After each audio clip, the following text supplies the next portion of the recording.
What was wrong with it, do you know? I just don't think it was connecting correctly. Mhm. There was like a power outage. That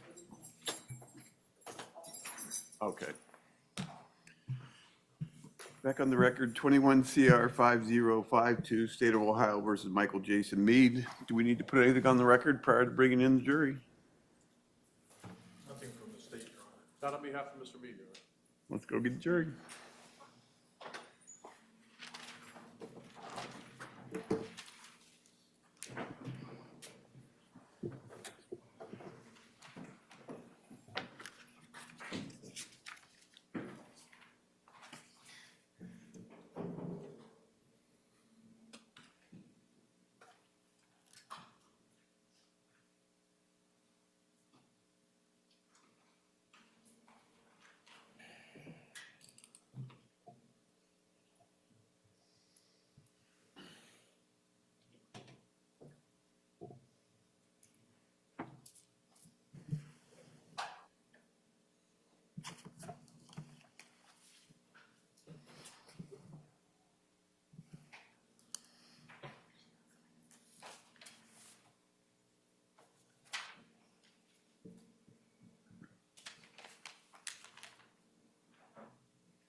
All rise.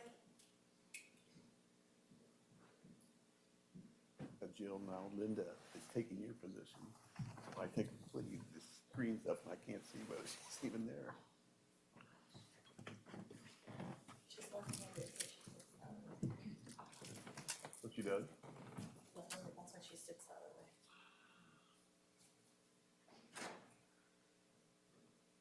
way. Everyone can have a seat.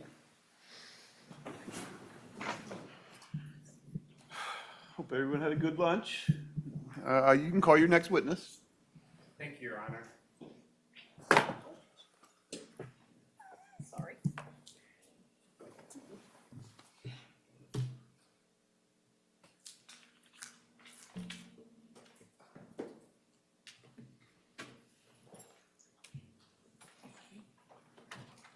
A little maze around here you have to walk. Thanks, sir. Put the yellow tape down. Can you raise your right hand? Yes, sir. Do you solemnly swear or affirm under penalty of perjury your testimony in this case will be the truth, the whole truth, nothing but the truth? I do. Have a seat, pull yourself up close to the microphone, Thank you. and you may inquire. Thank you, Your Honor.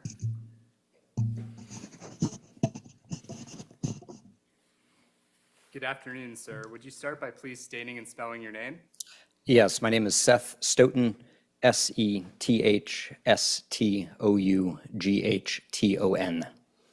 And sir, how are you employed? I'm a professor at the Joseph F. Rice School of Law at the University of South Carolina. And what particular professorships do you have at that school? I am sort of grounded at the law school, where in addition to being a professor, I'm also the faculty director of the Excellence in Policing and Public Safety program, and I hold a courtesy appointment in the Department of Criminology and Criminal Justice. Could you tell us a little bit about the work that you do at the Excellence in Policing program at the law school?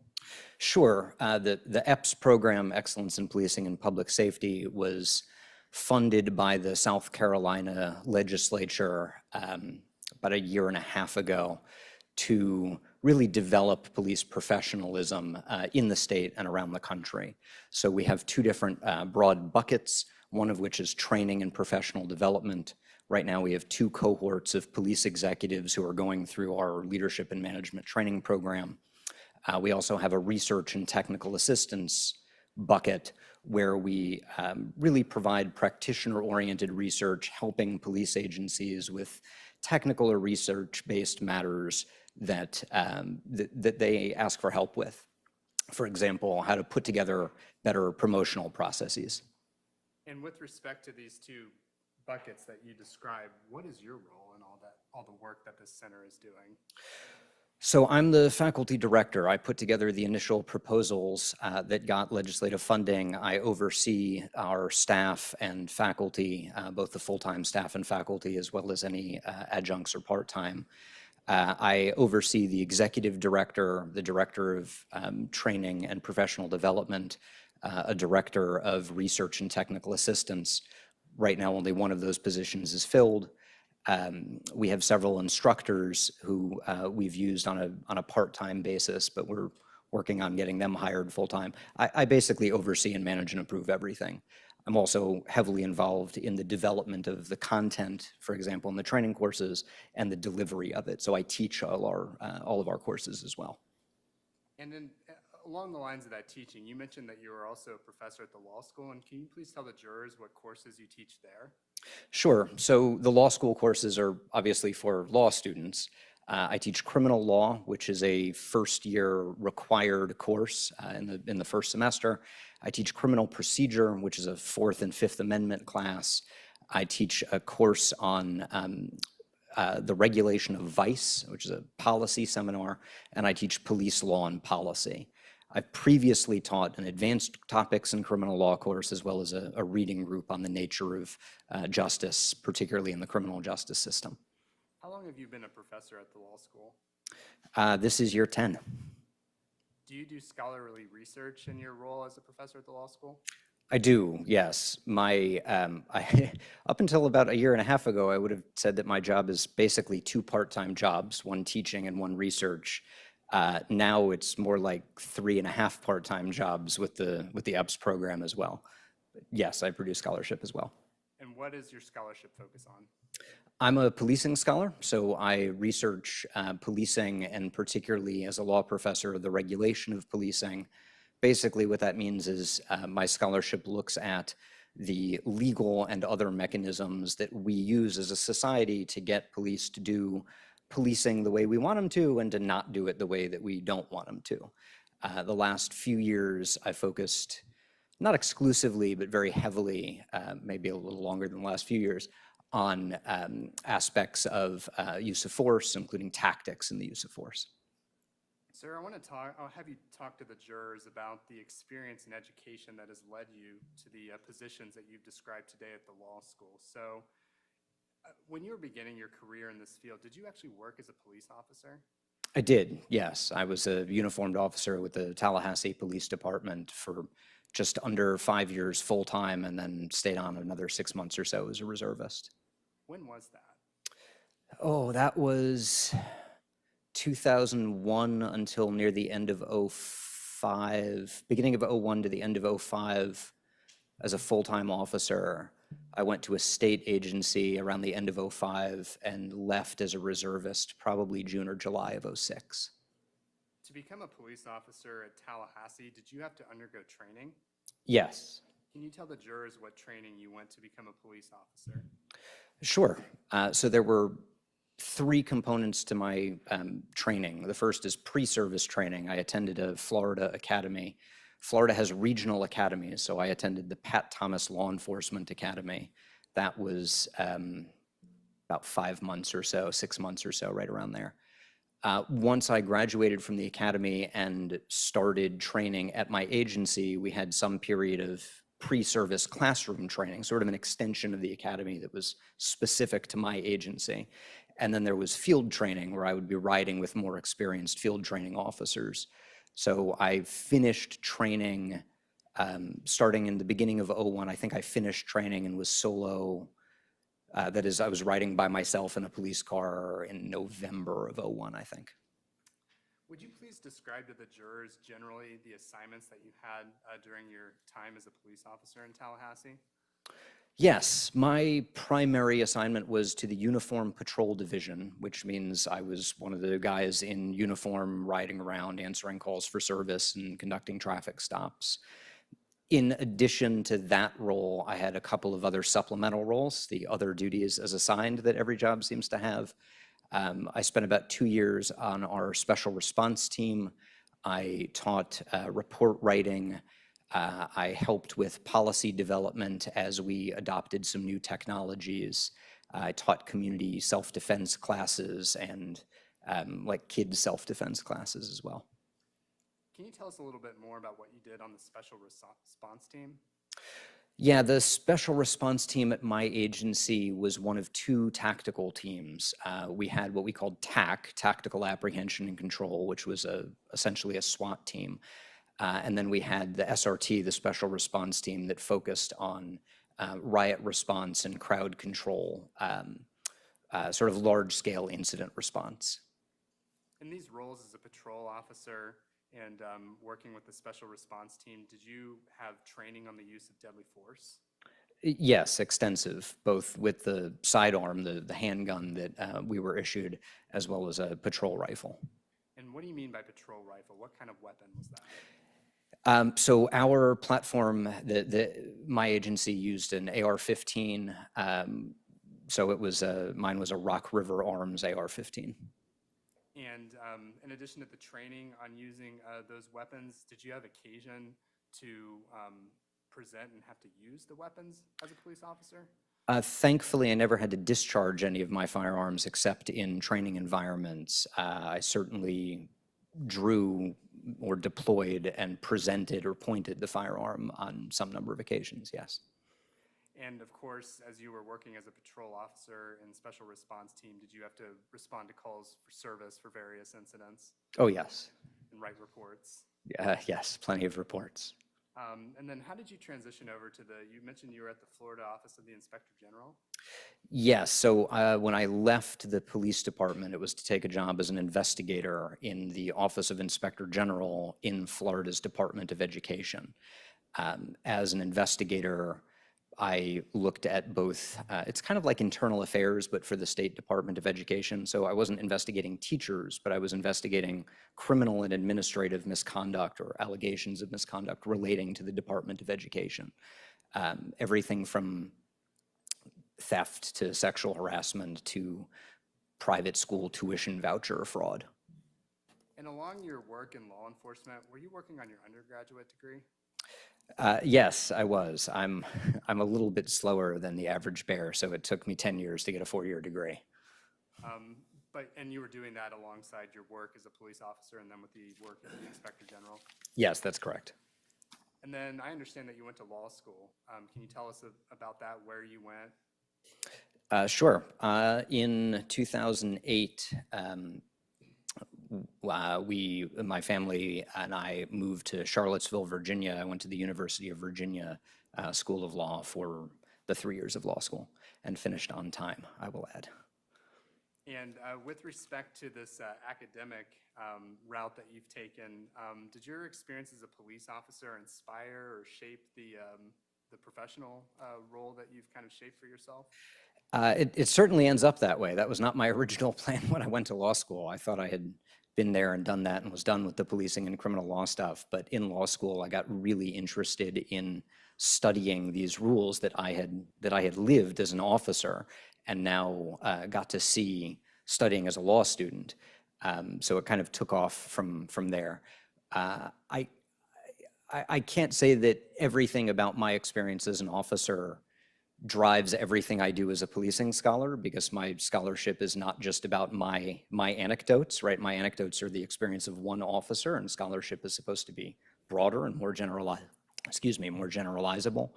But it's certainly helped me identify topics that are worthy of additional research or sources of material and the like. So definitely influential in my career. Let's talk about that. You had mentioned the scholarly research earlier in your testimony, and can you tell to the jurors whether you've authored scholarly publications? I have, yes. I've authored a number of articles in various law reviews, which are the academic legal journals that legal scholars publish in. I have published in criminology journals, typically co-authoring with criminologists on, for example, some empirical pieces. I have a book with two co-authors called Evaluating Police Uses of Force that was published by an academic press, NYU Press. I'm sorry, which part? Oh, academic press, NYU Press. I've written book chapters for other people's books. as well as a number of non-academic but still like public educational writings, op-eds and the like.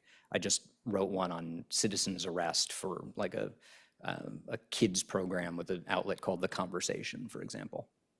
Are you a member of any professional organizations related to this field of research? Yes, I am. Can you tell us about those? I am a member of the International Association of Chiefs of Police in the Legal Officers section. I am a member of the American Law Institute, or ALI. I'm a fellow of the American Bar Association. I am a member of the American Society of Evidence-Based Policing. I'm a member, although an associate member, inactive member of the Virginia Bar. Can't remember if I've paid my Police Executive Research Forum membership dues this year, but I'm usually a member of the Police Executive Research Forum as well.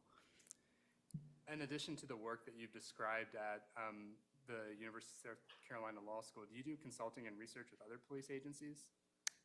Yes, I do. With police agencies, it's often training or presentations, especially to command staff, higher level employees. With consulting, it's a mix of subject matter expertise in and outside of litigation. And does this work that you're doing at the police agencies include use of force reviews?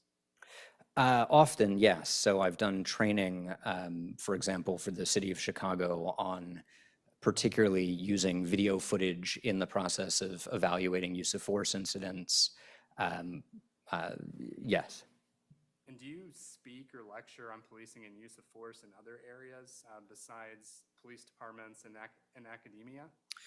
Yes, I do. I have done presentations for prosecution conferences, defense attorney conferences, both civil and criminal, a number of judicial conferences, training judges in, I mean, probably a dozen states at this point, along with presentations to sort of non-academic, community-oriented presentations. They might be at an academic institution, but it's not presenting to other academics. It's in public talks, for example. Are you aware of whether others in the field of police practices rely on your work? Yes, they do. How so? So in the academic context, it's citations. It's whether your work is being cited in other journals in your field. My work has been very broadly cited in other legal writings, including in a number of articles in very high-ranking journals. It's also been cited outside of legal journals in criminology, most obviously, but also some psychology and geography articles. Do you also engage in consulting as an expert witness on police practices? I do, in the context of litigation, yes. And how many times have you worked as an expert witness in the context of litigation? Oh, boy. I probably have 115, 120 retentions right around there. Might be a little higher than that. It's certainly not lower. What types of cases? It's a mix of civil and criminal, some state court, some federal court, and retentions by attorneys kind of representing all interests. Sometimes prosecutors making a prosecution decision, sometimes prosecutors who are making or have made a prosecution decision, criminal defense, civil plaintiffs, the folks who might be suing the police, civil defense, the folks who might be defending the police. It's a mix. So focusing particularly, I believe you mentioned that you've consulted as an expert on criminal cases. Can you explain to the jurors what stages in the criminal process you've been engaged as an expert in? And by stages, I mean like grand jury versus trial versus maybe some other role? Sure. So I think we could probably identify three different broad stages. The first is what I think it's fair to describe as an investigative stage, when a prosecutor's office is trying to figure out how to look at a particular case. I have or had for a period of time, for example, a standing contract with the prosecutor's office in Florida, and I have a standing contract with the Attorney General's office in South Carolina. When they get a relevant case, they just kind of run it by and we talk about it and get a sense of what the moving parts are and how they might consider looking at it. So that's usually very early, well before they've made a decision about how they're going to proceed. That can be the end of my involvement, especially if my opinion or if the decision of the office is to not proceed with any criminal prosecution. Then I may be asked to write a report that the office can cite to or use in its declination, its decision to not prosecute, or I may not be, sort of up to the discretion of that office. So that's, let's call that one the investigative phase. The second phase is the grand jury phase. This is where the prosecutor has not fully made a decision to prosecute, perhaps, but is at least presenting the case to a grand jury to determine whether or not the grand jury will indict. Similarly there, I'll review, prepare a report if requested, and potentially testify in grand jury proceedings. The last stage is the actual trial, assuming a grand jury indicts or the prosecutor files an information to charge the defendant. Then I can be brought in or I can remain involved and again, either prepare a report or not at their option and testify in trial. Okay.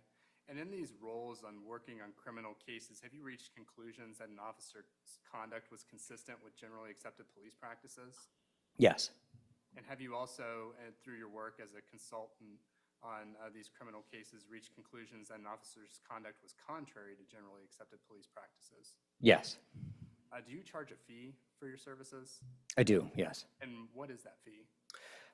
Depends a little bit on the nature of the employment and also when it happened. Rates have gone up over time. So right now, I think my standard rate is $4.85 an hour. With certain, especially government offices, if they ask, we can negotiate a lower rate. And is there a special rate for testimony or different particular components of testimony or work that you may need to do in connection with the case? Not really. I just charge flat hourly. The only exception is on days when I'm expected to testify, I have an 8-hour minimum. So if I'm expected to testify but don't end up testifying, that's standby time. So I charge an 8-hour minimum for that. And then with respect to this case, were you retained to provide testimony regarding the defendant, Michael Jason Meade's use of force? I was, yes. And do you recall the rate that you quoted for this case? Not offhand, but I can tell you. This was $385 an hour. Thank you. Did you seek participation in this case? Proactively? Correct. No. So were you contacted by somebody about analyzing the facts and circumstances of this case to give an opinion as to the conduct of the defendant? Yes. And I want to, turning to that, can you just explain generally to the jury what your process is for analyzing a case like this one? Sure. So the first is a preliminary conversation with the attorneys about whether the topic of the case is within my area of expertise or not. With a tactics and use of force case, it certainly is. Next, we usually have a preliminary conversation about the very basics of the facts. In some of these phone calls, just on a very preliminary summary, I can tell the attorney that my opinion is not going to be of much benefit to them. And that's usually the end of that conversation. Sometimes it continues beyond that. Assuming that there is enough information for me to say it's within the scope of my expertise and let me take a look and get back to you about it. We then talk about what materials there are to review. There are kind of two approaches that attorneys use. They'll either give me everything in their file or they'll curate the file. And if they choose not to give me everything, we'll usually cooperatively figure out what parts of the file they're going to give me to review. Once I get all of the materials, I go through any of the materials that I'm given. I usually have a preliminary conversation after reviewing the materials with the attorney about where my opinion stands, and then they tell me whether or not they want me to formalize that in a report or not. Okay.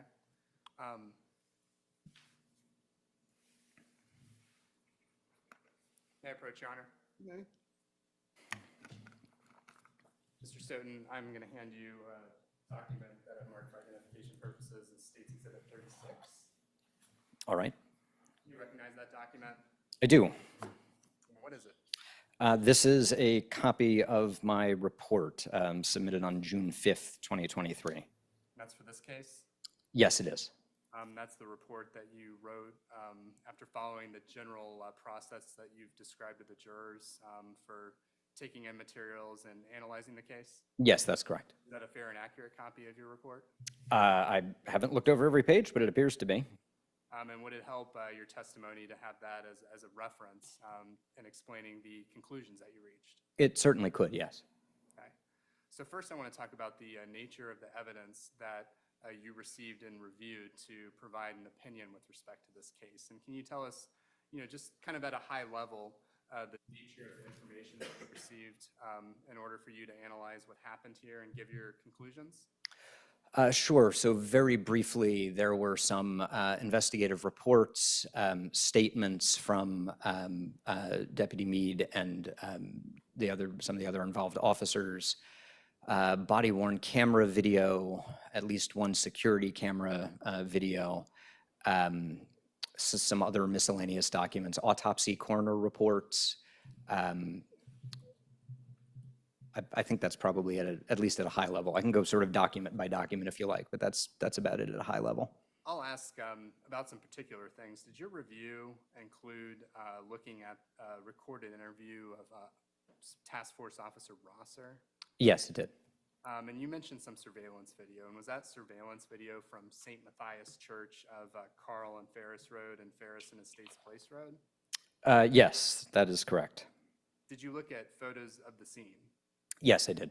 And did that include photos of both the inside of the residence as well as the premises of the residence at 3996 Estates Place? Yes, exterior and interior photographs, yes. Okay, and then, one moment, please. You mentioned looking at information from the Franklin County Coroner's Office. May I approach, Your Honor? I'm going to show you States Exhibits 6J and 6K. Thank you. Could you please look at those documents and let us know whether those relate to the information provided to you to look at? Yes, they do. What are those documents? These are the coroner or medical examiner's depictions in graphical form of bullet impacts on Mr. Goodson. Thank you. Did you look at information from the FBI concerning shooting trajectories? Yes, I did.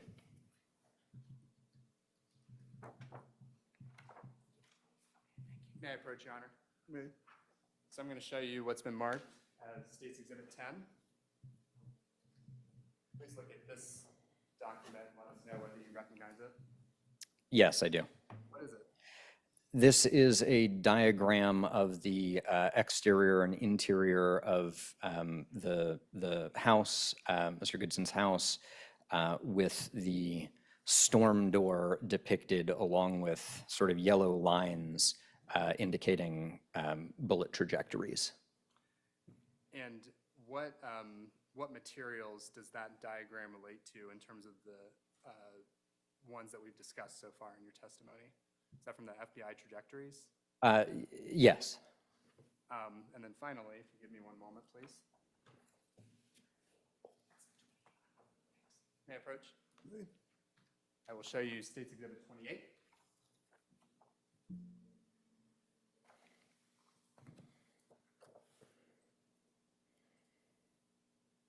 What's States Exhibit 28? This is a picture of the exterior of Mr. Goodson's house taken from behind and just off at an angle, one of the trees in the front or side yard with a view through the fence into the side door, right there. And does that picture relate to the materials generated in connection with the incident, like the body-worn camera and scene photos? Yes, it does.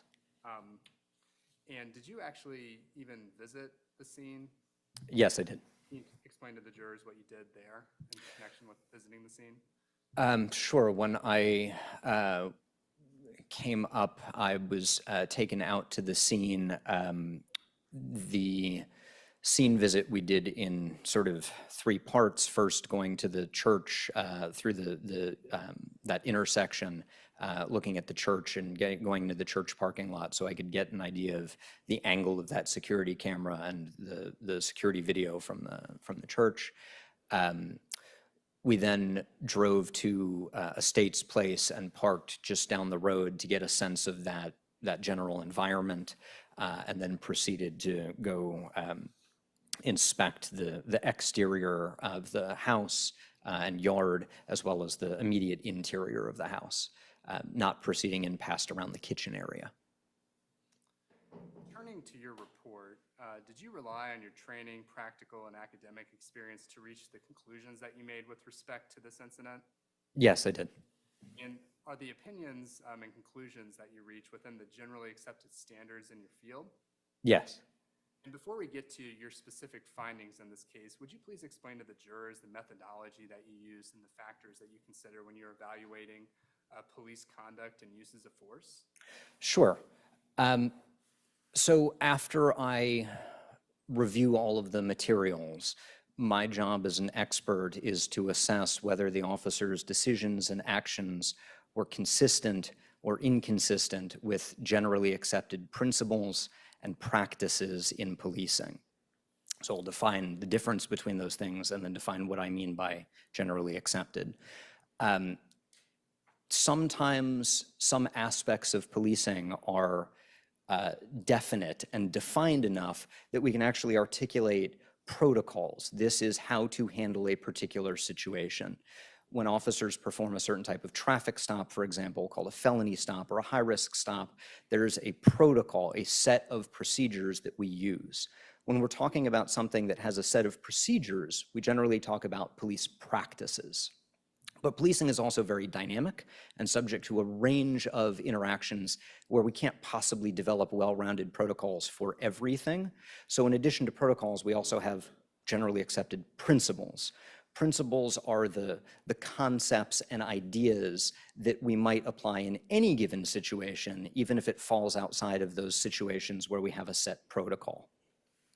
When we're talking about generally accepted, in my field, a generally accepted principle or practice in policing is not an industry best practice. It's not aspirational. It's not what are the very best agencies in the country doing.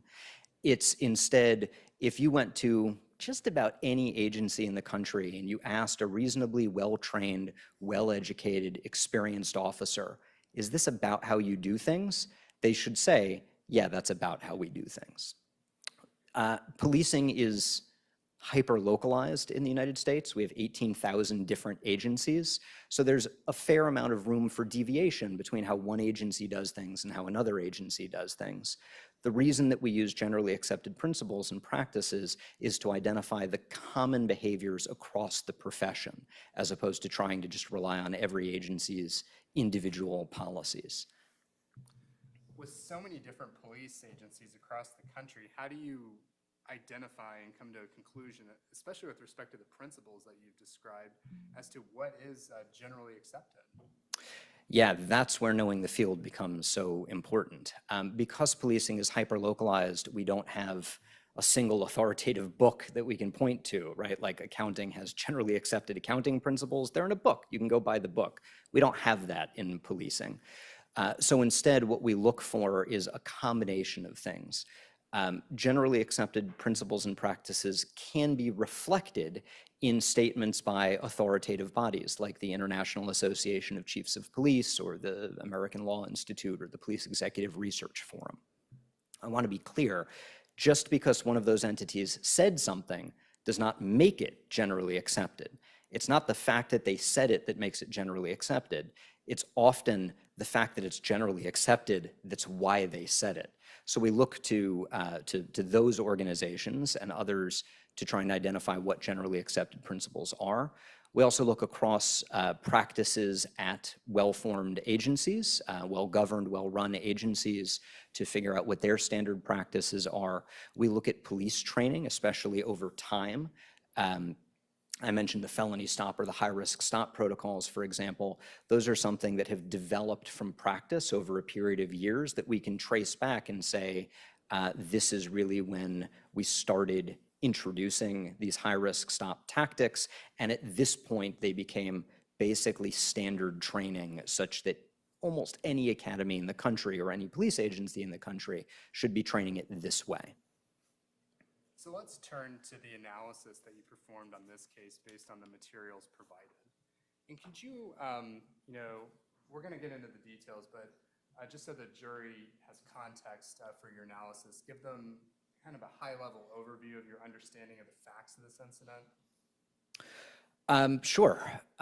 So in this incident, a number of officers, including Deputy Meade, were participating in a fugitive apprehension task force with the SOFAST unit. After unsuccessfully looking for the individual they were targeting that day, they were heading back to the agency. There's a bit of a discrepancy in the evidence about certain relevant events. Deputy Meade indicates he had a particular observation of a vehicle later determined to be driven by Mr. Goodson, and Mr. Goodson displaying or brandishing a firearm in the vehicle while stopped at a stoplight. It's inconsistent with some video evidence that showed that Mr. Goodson was not stopped at that stoplight. Mr. Goodson made a left turn past Deputy Meade. Deputy Meade then turned around and followed him back to States Place. After a very brief delay and other officers catching up with Deputy Meade essentially followed Mr. Goodson to the area of his house, approached from the side yard as Mr. Goodson was walking to or at the side door or moving to or at the side door. There's an additional discrepancy in the evidence about the nature of Mr. Goodson's actions at that point.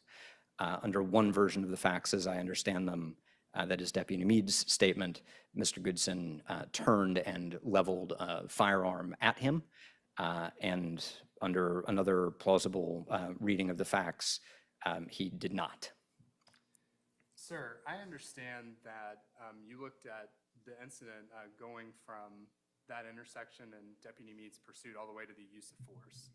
And in that first part where you're talking about Deputy Meade's conduct leading up to the use of force at Mr. Goodson's residence, you talk about tactics. And can you explain to the jurors why you looked at tactics leading up to the use of force and how that's relevant to generally accepted police practices? Sure. Tactics are really important in policing. So let's define that, right? Tactics, when we talk about tactics, we're talking about the steps that officers take to manage potentially dangerous situations. We can distinguish between risk and threat. Threat, I'll define a little bit later, but essentially it's an imminent threat when someone has the ability, the opportunity, and the apparent intention to cause a particular type of harm. Again, I think I'll probably define that one a little bit later. Risk is basically the potential for threat to exist, but threat doesn't exist just yet. In policing, that's a really, really important distinction because officers can use force in a response to a threat, but they use tactics to address risk. And really, to a very significant extent, tactics are how we mitigate risk and prevent it from ever actually becoming a threat. To use a very simple example, vehicles move forward and backward. If an officer steps in front of a vehicle and the vehicle is coming at him, at that point we could say we might have a threat that the vehicle is going to run over the officer. That's not a position the officer wants to be in, So we use tactics to avoid that position in the first place. Don't step in front of the car, and you never have to worry about the threat. We've literally precluded the threat by managing that risk appropriately. Risk is really about managing safety, the safety of the officer as well as the individuals with whom the officer is interacting. And the goal is to ideally conclude any given encounter in the safest and least intrusive way possible. It does not, of course, ensure that there will be safety. Officers operate in what one source has described as risk soup. There can be a lot of risk that they have to manage, and things sometimes go bad. But we use tactics to minimize the likelihood, to the extent that we can, that something will go bad. Based on generally accepted police practices, are you saying that there's one particular tactic an officer has to follow to manage some sort of risk or threat? Or are there multiple options that could be available for an officer such as Deputy Meade? It's very situationally dependent. It's very dynamic. It's very contextual. So the tactics that we use to manage one situation are not going to necessarily look like the tactics that we use to manage an entirely different situation. Easy example, take your normal traffic stop where the officer might park behind a car slightly offset. They park slightly offset to help mitigate the risk that they may be struck by a passing vehicle while they're up at the stopped vehicle talking to the driver or something like that. But they also might park relatively close, a half a car length or a car length away. If we go back to that felony stop or high-risk stop protocol, they actually park much further away and in a slightly different position. It's not that either one of those is wrong, it's just that it depends on the circumstances. Often in policing, given the dynamic nature of police interactions, we don't have specific tactics for every possible situation. And that's where we fall back from practices to principles.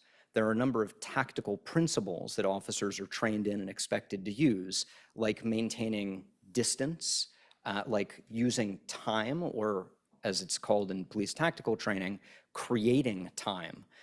Using principles like cover, which is an obstacle that will stop an attack from reaching the officer, or concealment, which is an obstacle that won't stop an attack from reaching the officer, but it obscures the officer's position. For example, a brick wall might stop a bullet. A bush is not going to stop a bullet, but it's an obstacle to sight, right? So it's concealment, not cover. If an officer's work is risk soup and it's so conceptual, how do you evaluate whether an officer's conduct is consistent with generally accepted police practices if there's just so many options available? Yeah, so there are a lot of options available, but they're not equally valid options.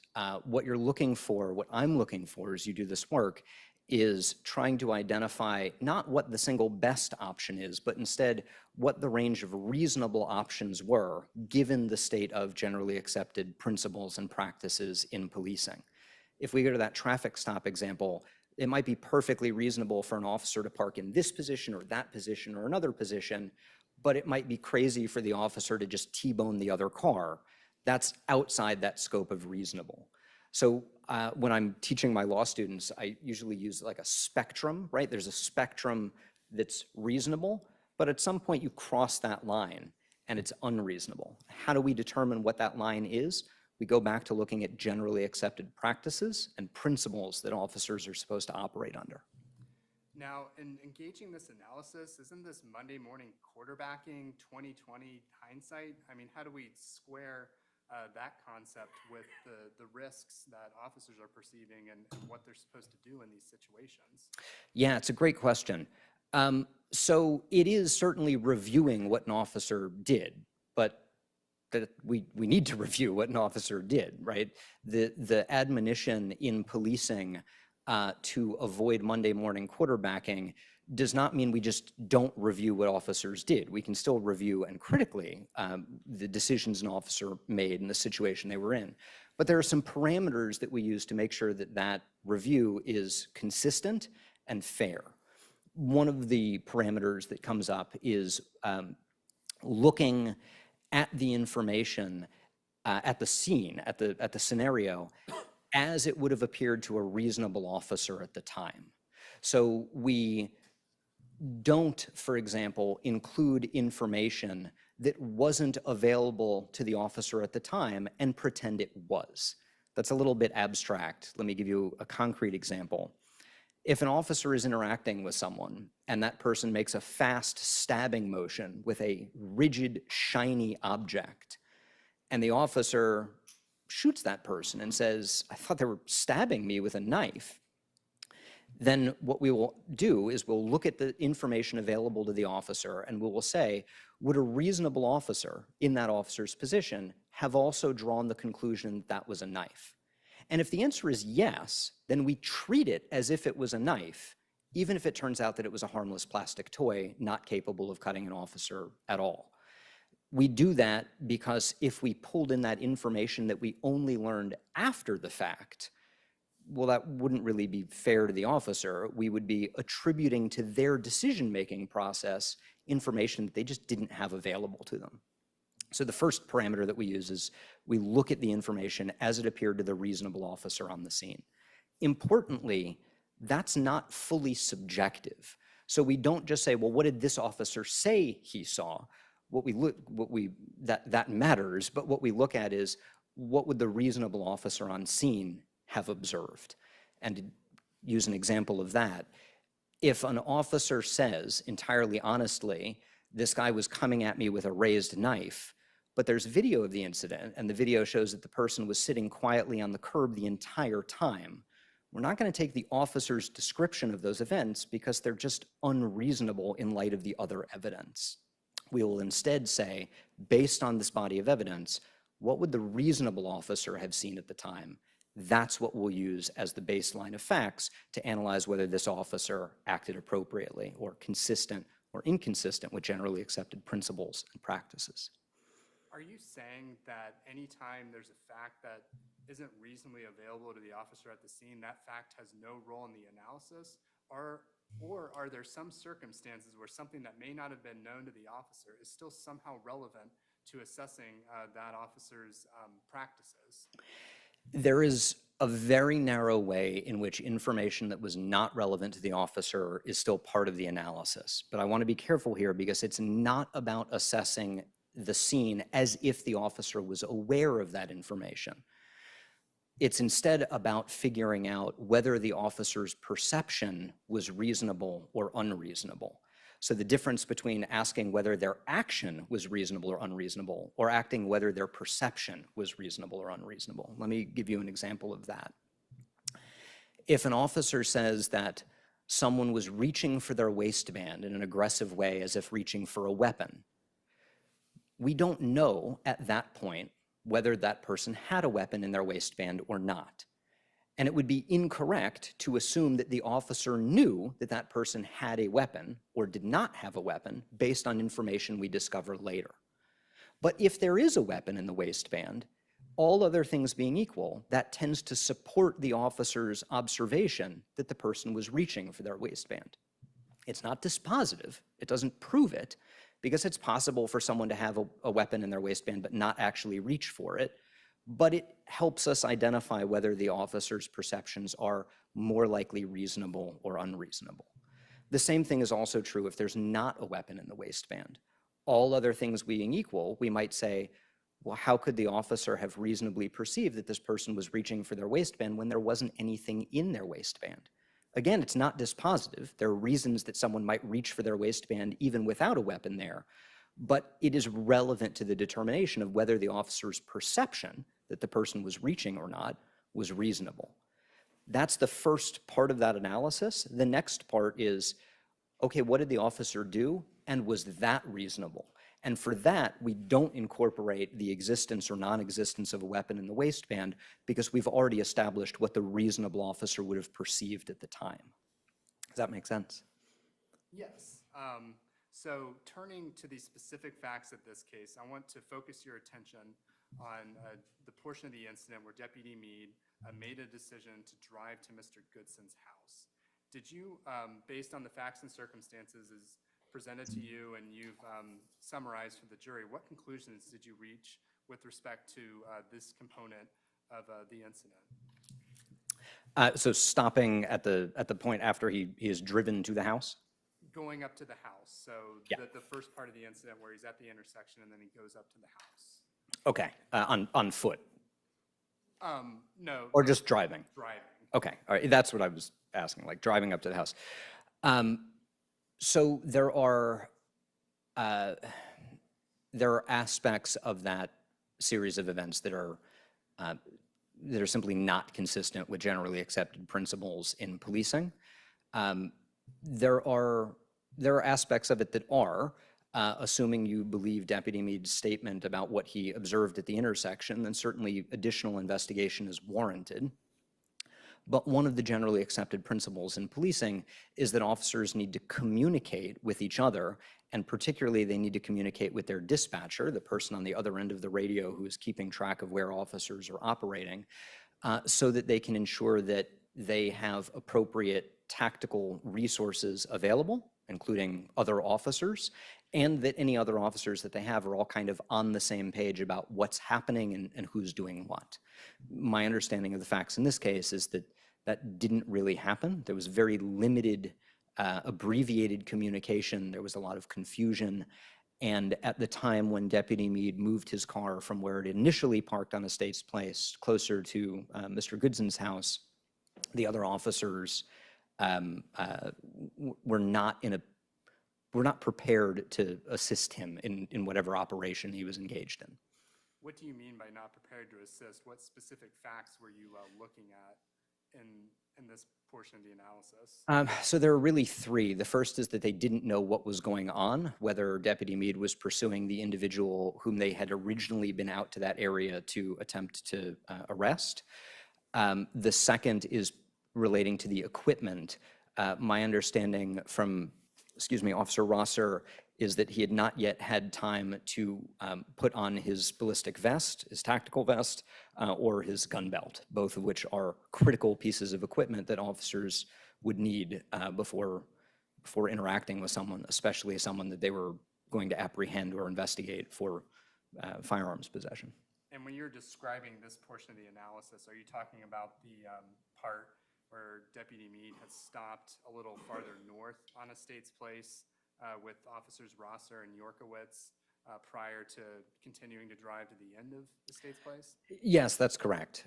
Deputy Meade equipped himself, took his tactical vest, I understand, and his rifle, but that was it. The other officers were left behind and didn't drive up until later. So again, to understand what you're saying that what Deputy Meade did fell outside the spectrum of available options that an officer following generally accepted police practices would have done that day? Yes, that's correct. So generally accepted principles and practices in policing there would tell the officer maybe the most important pre-contact component is conferring with other officers, letting them know what you saw, giving them an opportunity to properly equip themselves, and then formulating at least a contemporaneous plan. And I don't mean sitting down and drawing up an extensive tactical plan, but at least a contemporaneous plan. I'm going to go approach the house this way, you guys park over here, or back me up, or whatever that is. Basically, you want all the officers on scene to be on the same page and in a position to assist each other. And is there any evidence that that occurred in this case? Not to the extent that it should have. There was some very brief conversation, I understand, between Deputy Meade and Officer Rosser, to the extent of there he is, he has a gun, with no real identification. Certainly no opportunity for Officer Rosser to finish equipping himself before Deputy Meade proceeded to Mr. Goodson's house. Okay. Next, I think you are going to tell us about the next component of the incident where Deputy Meade actually went up to Mr. Goodson's home and then got out of his truck, pursued him on foot up to close by the house. Can you talk to us about your analysis of the defendant's practices here in this component of the incident? Sure. So here, what we're looking at are the tactical principles. We don't have hard practices that we can point to and say, this is exactly the protocol for approaching someone who may be armed with a gun while entering a house. But what we do have are very applicable tactical principles. Maybe the most important, no, not maybe, definitely the most important tactical concept is time. We know that human performance and human decision-making can suffer under time constraints. So to a significant extent, officers use tactics as a way of creating additional time whenever they can. That additional time gives them more opportunity to observe the situation, to decide how to act in that situation, and to implement that decision appropriately, along with giving them the opportunity to pivot if their decision ends up not actually playing out appropriately. So as we think about time and expanding the amount of time that we have available, there are three particularly relevant tactical concepts in this case: distance, cover, and concealment. Distance is exactly what it sounds like. It is the physical distance between the officer and the person they're interacting with. Like everything in policing, there's not, one ring to rule them all. There isn't a particular, this is always the right distance to be at. So we look at principles there, and some of the relevant principles are: what is the person known or thought to have? That is, do they have a weapon? That may affect the distance that you keep. For example, you may not want to be close to someone who has a knife. Someone who has a handgun, you want to be even further away. Someone who has a long gun, you may want to be even further or very, very close if the tactical situation allows it. Also relevant, what equipment does the officer have available? One of the things that stands out about this case is that Deputy Meade had a long gun, had a rifle. The benefit of a rifle is that it is accurate at longer distance than a handgun is. So all other things being equal again, we would want to maximize that distance, because distance is good for the person, the officer with the rifle, and not as good for the person with the handgun. Closing to what I understand to be within 10 to 15 feet of someone with a handgun when you have a long gun does not offer any tactical benefits and just increases the risk of that situation. It makes it easier for that risk to escalate into threat. Relatedly, we have this concept of cover and concealment that I mentioned. So you want an obstacle whenever possible. You want something that can at least hide you from the guy with the gun, that's concealment, or potentially stop a bullet fired at you from the guy with the gun. That would be cover. In this case, there are two plausible options, one of which is Deputy Meade's car itself, which I understand to be sort of parked in the middle area of Estates Place. The other of which is this tree here in State's Exhibit 28, which is in that front or side yard on the corner, that still allows a direct line of sight into the entirety of that side door. So you're not losing the tactical advantage of having eyes on someone by standing at that tree. But that tree also provides both cover and concealment. It can help hide the officer, and it could also catch a handgun round. That is, stop a handgun bullet. Now, you mentioned that time is a huge component in policing, but isn't it true that sometimes police officers, despite their best efforts in wanting to maximize the time so they can, have that opportunity to make a good, safe decision, sometimes don't they just have to act quickly? Absolutely. And there are some situations where you do not have time on your side. The paradigmatic example here is an active shooter situation. When someone is cranking off rounds, police training now and for the last about 25 years has told officers, you don't wait. Time is not on your side. Time is actually on the side of the bad guy. The more time you give them, the more damage they can inflict. You need to, in that context, move quickly and aggressively to locate and terminate that threat. In most other situations, however, time is on the officer's side. You can and usually want to avoid time pressuring your own decision making. One of the early policing scholars, a guy named Jim Fife, who was a lieutenant, I think, at the NYPD, and really one of the first police researchers to study tactics, referred to this as the split-second syndrome, the idea that officers would make a use of force decision that they had to make in a very time-compressed situation, but that time compression was artificial. It was the result of the officers putting themselves into a time-compressed situation. The solution he offered, and this has been incorporated into police training rather robustly, is that you want to avoid, to the extent possible, creating a time-pressured situation. It's not always in the officer's control, as you asked. Sometimes there's a time-pressured situation despite the officer's efforts, but you definitely don't want it to be because of an officer's efforts, at least in most situations. So was there a time pressure based on the facts, as you understand them in this case, for Deputy Meade to approach on foot without cover or concealment Mr. Goodson's home? So there is time pressure in the sense that Deputy Meade would have, I'm sure, liked to interrupt Mr. Goodson from entering his home, but that time pressure would not have justified abandoning cover and concealment and closing to a position of 10 to 15 feet where you are in a position where it would be very easy for the risk of someone turning around and pointing a gun to become the threat of someone turning around and pointing the gun, or worse, the harm of actually being shot. Why is it? I mean, isn't it your understanding that Mr. Deputy Meade would indicate that Mr. Goodson was trying to go into the house with a gun? Sure, but then you know where he is. He's in the house. But isn't there concern for the occupants of the house that Deputy Meade had? If there's something more than speculation, one, that there are occupants in the house, and two, that the individual here, Mr. Goodson, is a danger to them, maybe. But officers can't assume aspects of threat. There's a little bit of a difference here between preparing for a worst case scenario and then acting as if every situation is a worst case scenario.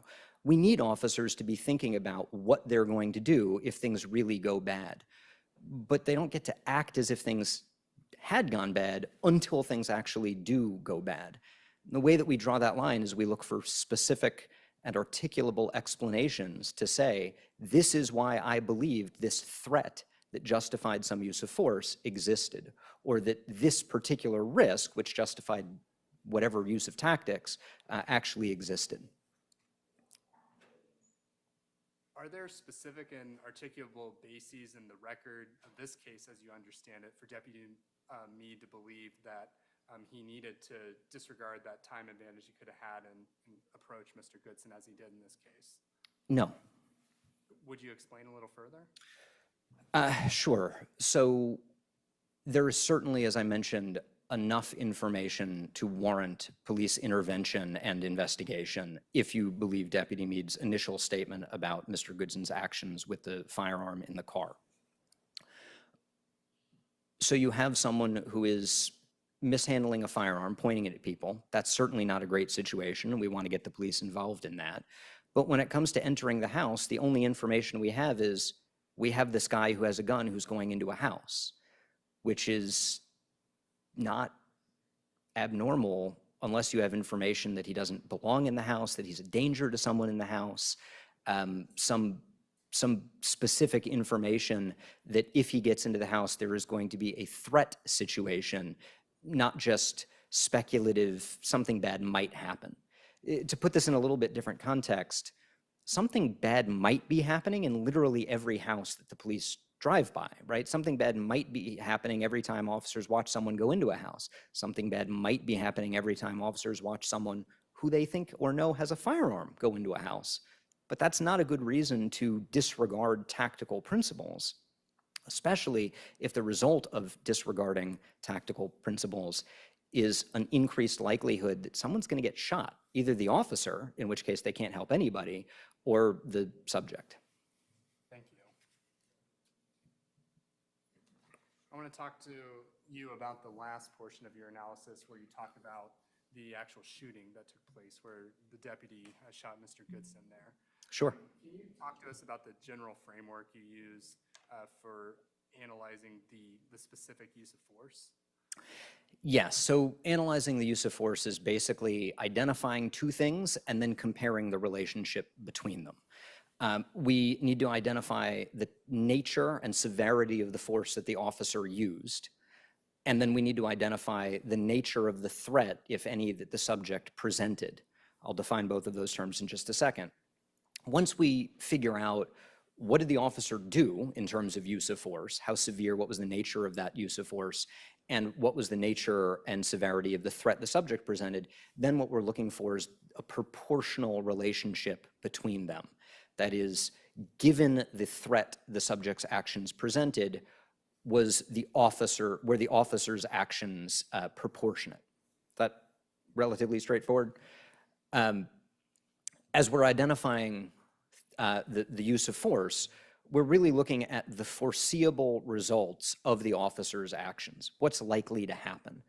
And in policing, when an officer uses force that has a substantial likelihood of causing great bodily harm or death, we refer to that as deadly force or sometimes lethal force. It means the same thing here. There's no real argument that the discharge of a rifle is substantially likely to cause death or great bodily harm, so we would classify that as a use of deadly force. I'm going to skip for a second over threat here, but I'd like to come back to that. When we're looking at the proportionality of deadly force, policing as an industry has adopted the rule, essentially, that deadly force is justified, appropriate, consistent with generally accepted principles in policing when there's an imminent threat of death or great bodily harm, either to the officer or to others. So when we have an officer's use of deadly force, really the question we're asking is, did the subject present an imminent threat of death or great bodily harm, either to the officers or to someone else? As we think about that question, what do we mean by imminent threat? Policing takes imminent threat and divides it into those three components that I mentioned earlier: ability, opportunity, and apparent intention. When we're talking about ability, we're really talking about the physical capacity to cause, in this case, imminent bodily harm or death. Someone with a knife, for example, has the physical capacity to stab another person, causing that type of injury. When we're talking about opportunity, sometimes in the literature you'll see this as jeopardy or vulnerability. We're really talking about whether anyone is vulnerable or is exposed to that type of harm. So someone with a knife might have the physical ability to cause death or great bodily harm, but if they're 60 feet away from the nearest person, at that point they don't have the opportunity to cause that type of harm. They might if they get closer, but at the point where they're 60 feet away, there's no opportunity. The last component of imminent threat is the intention. This is really, what did it look like the subject was trying to do? Were they trying to inflict this great bodily harm or death? If someone is holding a knife and they're within arm's reach of an officer, but they're in the kitchen and the person's cutting up carrots as they talk about a recent burglary, we could say that person has the ability and the opportunity, but they don't have the apparent intention, and it would be inappropriate for the officer to use force as a response. There might be a risk, so the officer might use tactics to address that risk. The officer might back away from that person or ask that person to put the knife down. But if someone's just cutting up carrots and not trying to attack the officer, that's not a threat that could justify the use of deadly force. So we're really asking, did, in this case, Mr. Goodson have the physical ability, the opportunity, and the apparent intention to cause death or great bodily harm, either to Deputy Meade or someone else? Earlier, when we were discussing the evaluation of police conduct in the context of tactics, you explained that the kind of factual backdrop and the lens that we look through is the facts available to a reasonable officer at the scene. Correct. They would have been aware of at the time. Is that the same analysis that we apply with the use of force? Yes, that's correct. Anytime we're analyzing an officer's decision-making, we look at the facts as they would have been available to a reasonable officer on the scene. So those principles that you articulated earlier, that all carries over and would be applicable to the use of force? Yes. Yes. So again, you alluded earlier in your testimony that there are basically two alternatives depending on what the facts ultimately were to show with respect to the interaction between the defendant and Mr. Goodson in this case. And can you talk to the jurors about those two scenarios? Sure. So first, as an expert, it's not my job to draw credibility determinations. When there's a conflict in the evidence or a discrepancy in the evidence, what I do is exactly what I did in this case. I say, you know, could be this, could be that. There's evidence on either side. If you accept these facts as true, say scenario one, here's my opinion. If you accept those facts as true, scenario two, then here's my opinion under those facts. So in this case, the relevant discrepancy here is whether Mr. Goodson turned and leveled a gun toward Deputy Meade. If he did, then it's pretty clear that he had the ability, the opportunity, and the apparent intention to offer death or great bodily harm to Deputy Meade, and that would justify a use of deadly force. In other words, if you accept Deputy Meade's description, the use of deadly force is entirely consistent with generally accepted principles and practices in policing. If you don't, and you instead adopt the version of facts where Mr. Goodson did not turn around and is facing into the house, did not turn around and present or leveled a weapon at Deputy Meade, then he did not have, at a minimum, the apparent intention, and at least arguably not the opportunity to present a threat of death or great bodily harm to Deputy Meade, in which case there is no imminent threat of death or great bodily harm, and the use of deadly force would be inconsistent with generally accepted principles and practices in policing. With respect to the former scenario where you're describing Mr. Goodson pointing his gun at Deputy Meade, was the deputy's statement the only fact, if you will, kind of pointing to that particular interpretation of the events in this case? As I understand the record, yes. And then what facts in the record led you to consider that alternative scenario where Mr. Goodson wasn't threatening the deputy with a gun? So there's a bit of a combination of facts. Unfortunately, or neutrally, I suppose, there is nothing like a clear statement. What we have are the coroner or medical examiner's summary of the bullets striking Mr. Goodson in the back, the trajectories here, sorry, those were State's Exhibits 6J Juliet and 6K Kilo. The trajectories from the FBI's analysis, sorry, which is State's Exhibit 10. We also have the Subway sandwich bag that I understand appeared to have been in Mr. Goodson's left hand. We have the keys that were apparently in the door, indicating that he had used at least one hand to unlock his door. He had earbuds or AirPods in that were playing music, which at least raised a question about whether he was in a position to hear Deputy Meade. Thank you.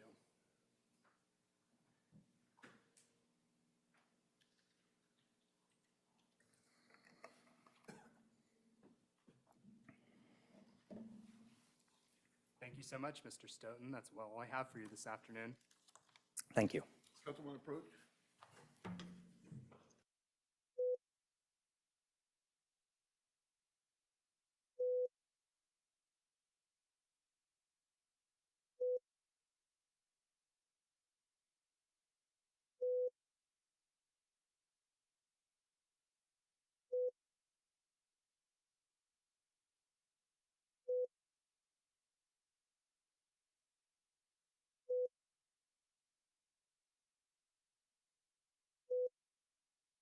A 15-minute break. Do not discuss this case among yourselves. Do not permit anyone to discuss it with you or in your presence. It is your duty not to form or express an opinion on the case until it is finally submitted to you. About 15 minutes. All right.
Have a seat.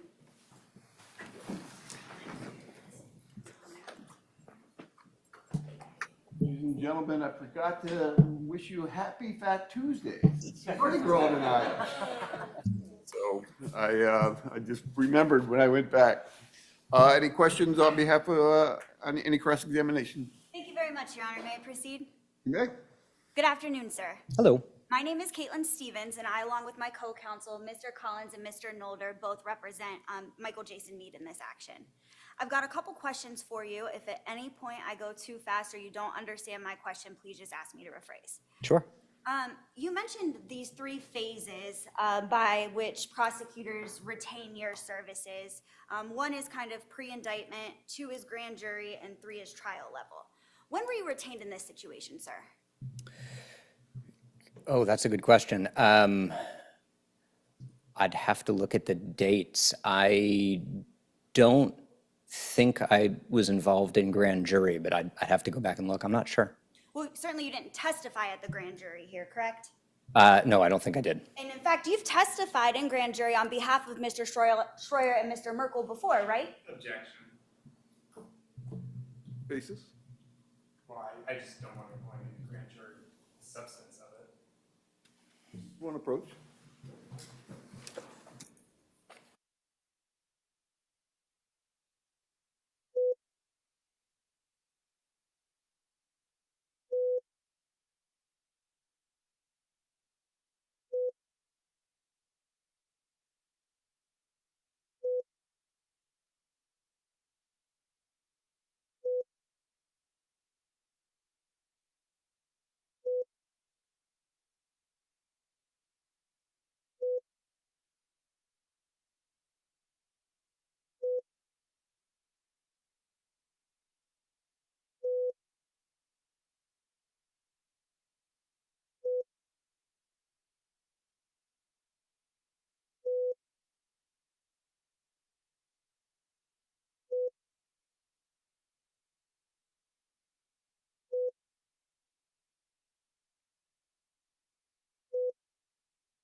Which way do you want to go? Excuse me.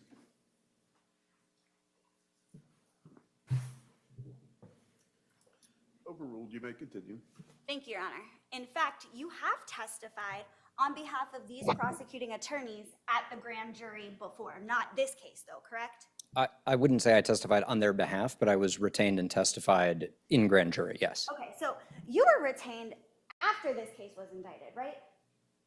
Without looking at the dates, I'm not sure. I don't know if they just didn't use me in grand jury or I was retained after grand jury. I'm not sure. You would agree with me that you did not provide your report until June 5th of 2023 to the prosecutors, correct? Yes, that's right. Certainly that was well after that there was an indictment, correct? I don't recall offhand when the indictment was, but I'm happy to accept the representation of it, sure. I have a copy of the indictment for you, Professor Stoughton, if you would like to see it, but the date is December 2nd, 2021. Oh, sure, yeah, I believe you. And so you weren't called to testify in grand jury, correct? In this case, yes, that's correct. Correct. And so it was backwards here, right? They had indicted and then you were called to testify, right? I don't know if I would call that backwards, but yes, that's correct sequence of events. I want to talk to you about your compensation here. Mr. Shaw talked to you about it a little bit on direct examination. You are billing the state of Ohio $385 an hour, correct? I think it might be Franklin County, but yes. Okay. In how many hours have you worked on this case? Oh, boy. Not including last week and this week. Including it all, sir. Yeah, I don't know offhand. I'd have to go add it all up. Probably in the area of 40 or 50 hours, I would guess. And on days you're expected to testify, you bill at a minimum rate of 8 hours, correct? Yes, that's right. You were expected to testify last Thursday, correct? Yes, And you didn't testify last Thursday, right? I did not. But you're gonna bill $3,080 for last Thursday, right? No, Okay, so you don't bill at a minimum of 8 hours on days that you're expected to testify. no, I do, but that's the minimum. I also had travel that day that pushed me beyond the 8-hour minimum. So it's gonna be more. Yes, it'll than be the more. $3,000. Yes. And today you've been on the stand for an hour and 10 minutes, give or take? Well, I left my house at 4:30 this morning, but yes, I've been on the stand since about then. And so you've testified for an hour and 10 minutes, correct? Thereabouts, yes. You're still gonna bill at that minimum of 8 hours, correct? Yes. Now, I want to talk to you a little bit about your qualifications as a police officer. You were only a police officer for 5.5 years? Yes. During those 5.5 years for which you were on the Tallahassee Police Department, you were never on SWAT, were you? We didn't have a SWAT. So that's a no to my question. You were never on SWAT. Yes, that's correct. You're not OPATA certified, are you? No. You're not certified here in the state of Ohio to be a police officer then, correct? No, I'm not. You've never trained here in the state of Ohio as a police officer, right? That's correct. I want to talk to you a little bit about your training as a police officer, sir. You mentioned on direct examination how we don't have direct protocols necessarily in the policing industry. Do you recall telling the members of the jury that? For every possible situation, yes, that's correct. But you would agree with me that there is an exact protocol on when you can approach a suspect, right? Well, depending on what kind of suspect, the nature of the interaction, there might be any number of protocols, right? Traffic stops, felony stops, pedestrian stops, consensual encounters, armed subjects. All of those, sir, you need a reasonable, articulable suspicion in order to approach that suspect. You would agree with me, correct? No, you need reasonable, articulable suspicion to seize someone, but not to approach. You can approach someone consensually without having any degree of suspicion. So, okay, so you would agree with me that you need reasonable, articulable suspicion to seize somebody? Yes. Perfect. You remember the Carl Franklin case, correct, Professor? Yes. Okay. That was a case where... Stevens, slow it down a little bit. First time. You remember the case of Carl Franklin, yes? I remember being involved in it. I'd have to review it to get all the details, but yes. I've actually got an article for you to review if you would like to go ahead and review that. Sure.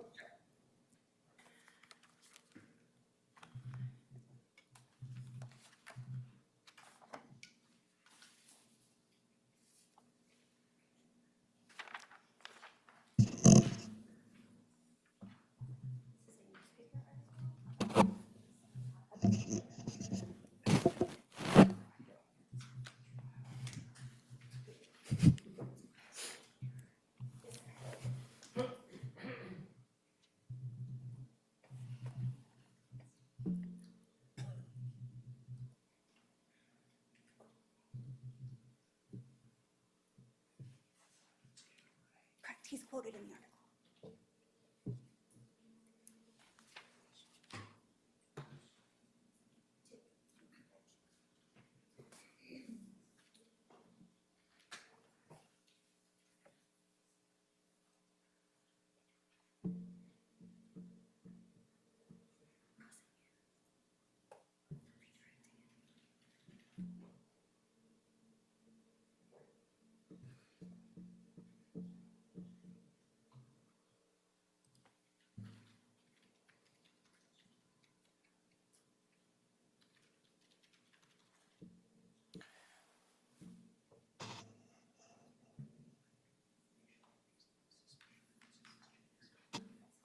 Sorry. May I approach a witness, Your Honor? Okay. Let the record reflect that I am handing you what has been previously marked for identification purposes as Defendant's Exhibit L1. I'm referring to page 3 on L1, specifically that number 2 there. Okay. That's an article about a case for which you apprehended a suspect in Tallahassee, correct? Yes, yes, it is. All right, I want to talk about those specifics of that case, okay? Sure. You saw a man with his pants down, correct, while you were on duty? Well, no, I was on a traffic stop assisting other officers, and we were flagged down by a third party who said that there was an individual laying down in a roundabout. When I went over to the roundabout where he had been described, then I saw him up against a fence with his pants down. while you were on duty. Yes, Now you remember that case. yes. Okay. You suspected that he was going to urinate, correct? Yes, You yelled at him, sure. and he took off running, right? He pulled his pants up first, which were smoldering at the time. Right, and he took off running, Yeah, and you took off after him, correct? yes. You believed he was fleeing, right? At that point, I believed his pants were on fire, and the goal was not so much to apprehend him, but there's a danger situation for him. And you caught up to him, right? I did. And you put his pants on that were on fire out, right? I would like to not put it like that, but yes, after a brief struggle and other officers arriving, we were able to remove his burning pants. And then he was actually charged with resisting arrest, right? It says that in the article. Sir, if you'd like to review the Then article. sure, that sounds right. Okay. So you're aware that are you aware, sir, that if officers here in this state don't move forward and don't pursue some sort of crime that they see occurring, that they can be charged here in this state with dereliction of duty? Sorry, you're asking me an issue of Ohio law? Correct. I am not barred in Ohio and do not hold myself out as an expert in Ohio law. So you didn't review any type of Ohio law before coming to the state of Ohio to testify as an expert witness with respect to police tactics? It would be inappropriate for me to be applying state law when I'm not an expert in that state's law. So that's a no to my question. You did not review any type of Ohio law before coming here. May I finish? Sir, Mr. Shaw can get back up and ask you questions. Like I said, directing you back to my question, you did not review any type of Ohio law before coming to this state to testify. I did, You did? yes. Okay, so not the fact that officers can in fact be charged with dereliction of duty. No, not that one. Okay, I want to talk to you a little bit about the book that you authored. In this book, you agree that the constitutional analysis is given to us by the U.S. Supreme Court in Graham versus Connor, correct? Yes, at least in part. And you discuss Graham versus Connor in your book that you authored, right? Yes, Specifically, you discuss the Graham factors, correct? yes, The first Graham factor is the severity of the crime at issue, correct? yes. The second Graham factor is the immediate threat to other officers, right? Officers or others, And yes. you say that must be evaluated, correct? For constitutional analysis, absolutely. The third Graham factor is whether the subject is actively resisting or attempting to evade arrest by fleeing. Yes, I think the terminology in the case is by flight, but same idea, yes. You would agree with me that in Graham, the reasonableness of a particular use of force must be judged from the perspective of a reasonable officer on the scene. That's what you testified to these members of the jury, correct? Yes, that's correct. Not with 20/20 vision of hindsight, correct? Yes, that's right. You would agree with me that Graham says that the calculus of reasonableness must embody for the allowance for the fact that police officers are often forced to make split-second judgments, correct? Yes, In circumstances that are tense, correct? yes, Uncertain, correct? yes, And rapidly evolving, correct? yes, This is not Jim Fife that we're talking about here. This is the United States in Graham versus Connor, right?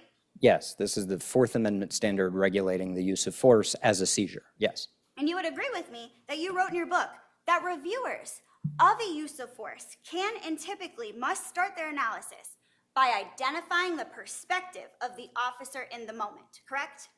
Yes, Okay.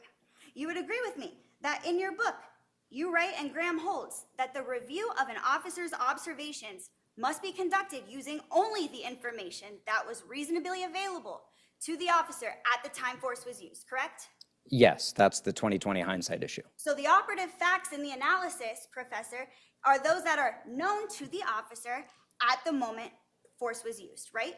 Not exactly. It's the facts that would be known to a reasonable officer on the scene.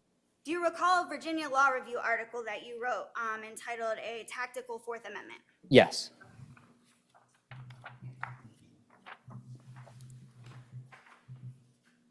This is the law review article that he wrote that he provided recently, that he authored, and I'm referring to this fact, that statement.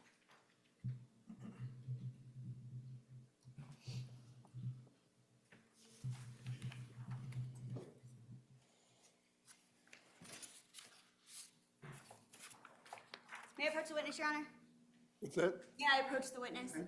Let the record reflect that I am handing the witness what has previously been marked for identification purposes as Defendant's Exhibit G1. You recognize that document, sir, correct? I do, yes. That is the Virginia Law Review article that you talked to these members of the jury about concerning your authors and publications, right?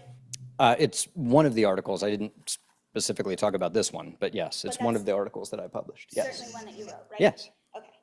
It's a fair and accurate copy of the Virginia Law Review article that you authored? Appears to be, yes. I'm referring to page, I believe that's 223, and the line that's highlighted. Could you read that for me? Or you don't have to read it out loud. Just let me know when you're finished reading that. I got it. Highlighted version. May I have it back? Sure. Thank you so much. And so you write in your law review article, thus the operative facts are known to the officer at the moment that force is employed, correct? Those were your words, sir. Well, you have to read that with the preceding sentence, which focuses on the perspective of the reasonable officer, not the subjective officer, but yes. Sure. Thus, the operative facts that are known to the officer at the moment the force is used. You're talking about the moment the force is used, the operative facts here are those that are known to the officer, correct? Again, not the subjective officer actually there, the construct that we call the reasonable officer on the scene, but yes. Correct. Standing in the defendant officer's Don't shoes. speak over him, let him answer. I did. Correct? Yes. Thank you. All right, so we've established that you've testified for an hour and 10 minutes, during which you've talked a lot about tactics, correct? Sure. You would agree with me, however, Professor, that nowhere in Graham versus Connor mentions the word tactics. Yes, I'm not here to apply the Fourth Amendment standard of Graham v. Connor. So again, you would agree with me, though, that nowhere in that case does it talk about tactics, right? It is not explicit as to tactics. It does mention reviewing the totality of the circumstances. A number of courts, in fact, the majority of the federal courts that have reviewed and applied that in the Fourth Amendment context include tactics as part of the totality of circumstances. But certainly, I apologize, go ahead. You're correct that the Supreme Court does not explicitly address tactics in Graham v. Connor. Thank you. I sent you an email back on February 7th of 2024, correct? Yes, last Wednesday, I think that was. With a case here out of the state of Ohio, right? Yes. You never got back to me, did you? I thought I did. I definitely forwarded it to the other attorneys, but I may not have. I apologize. You had an automatic reply that said you had limited availability throughout January, correct? Yes, that has been updated to just sort of say I'm limited availability to get to emails at all right now. And it's February 13th, and you definitely forwarded it to these guys, you just never got back with me, correct? Yes, I suppose that's correct. Did you review that case and those studies that I went ahead and sent to you? I reviewed the three cases that you attached. There was one article from the Law Enforcement Executive Forum, and then one handbook for training by Bruce Siddle, which I did not review, and one old edition of a human mechanics book, which I did not review. But you were certainly able to review at least those cases that I had emailed you back in the beginning of February, yes? Last week, yes. Yes. All right, so you would agree with me that nowhere in State versus White, the two cases that I did in fact send you, does it mention tactics? As a matter of Ohio law, again, I'm not holding myself out as an expert in Ohio law, and I'm not barred in Ohio.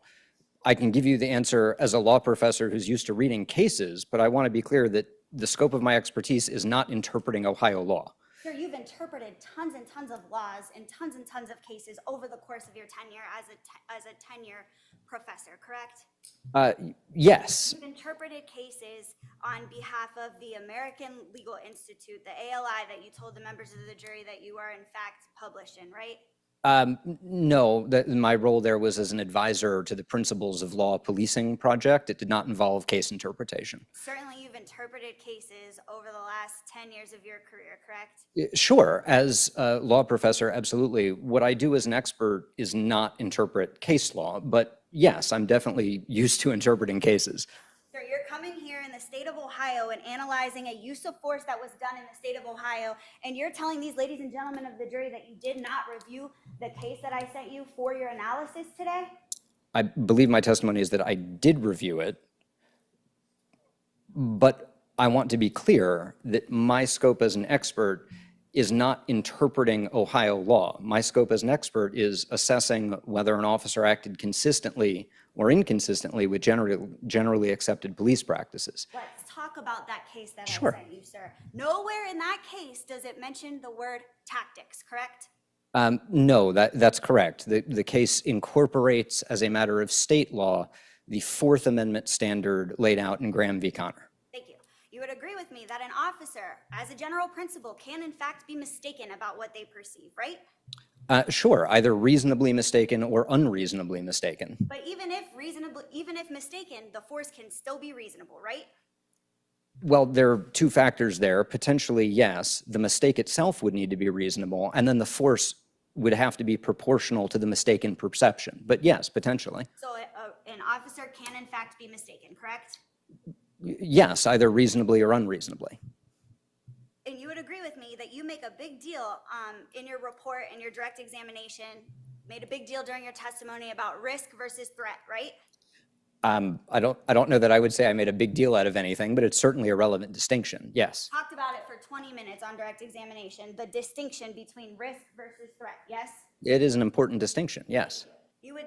You say that using deadly force cannot be for a risk, it's gotta be for a threat, correct? That is my summary, yes, but that is the generally accepted principle in policing, Now, yes. We've already established that you have not reviewed any type of Ohio law. Certainly, though, you reviewed the Ohio definition of deadly force before coming to testify as a use of force expert here in the state of Ohio, yes? So that mischaracterizes my testimony. What I said was I did review some Ohio law, particularly the cases that you sent me to review. I did not review the Ohio definition of deadly force because it is not my job as an expert to apply Ohio law. It's my job to apply generally accepted principles and practices in policing. So again, you're here and you did not review the Ohio standard for the Ohio definition of deadly force. I did not review material that is not actually germane to my analysis, yes. So you don't know the definition of Ohio deadly force as it pertains to this state? No. I want to talk to you a little bit about the facts that you mentioned to Mr. Shaw on direct examination. It's an uncontroverted fact that a gun was found at 3996 Estates Place, correct? Yes, there were several there, one of which I understand to have been found under Mr. Goodson. It is an uncontroverted fact that Jason Meade did in fact communicate to other officers on the radio, correct? Objection. Basis? It's an uncontroverted fact that Jason Meade did in fact communicate to other officers while using his radio, correct? Yes, not providing the relevant details that he should have, but yes, there was radio transmissions. Certainly there was radio transmissions about his location. No, I don't recall there being radio transmissions about the location, which is why the officers had to run out of the house to figure out where they were after the shooting. Sir, you reviewed David Youngless's testimony, correct? His witness statement and his recording, right? The statement, yes. You didn't review you didn't listen to his whole entire recording? No, are you asking about trial testimony or the statement and No, sir, recording? the statement and the recording that you Yes. put in your report that you reviewed. Yes, I reviewed those. I did not review any trial testimony. Sure. David Youngless is the team lead for the United States Marshal Services back in December 4th of 2020, right? Yes. And so are you mistaken about the fact that he did in fact say that Deputy Meade radioed his location?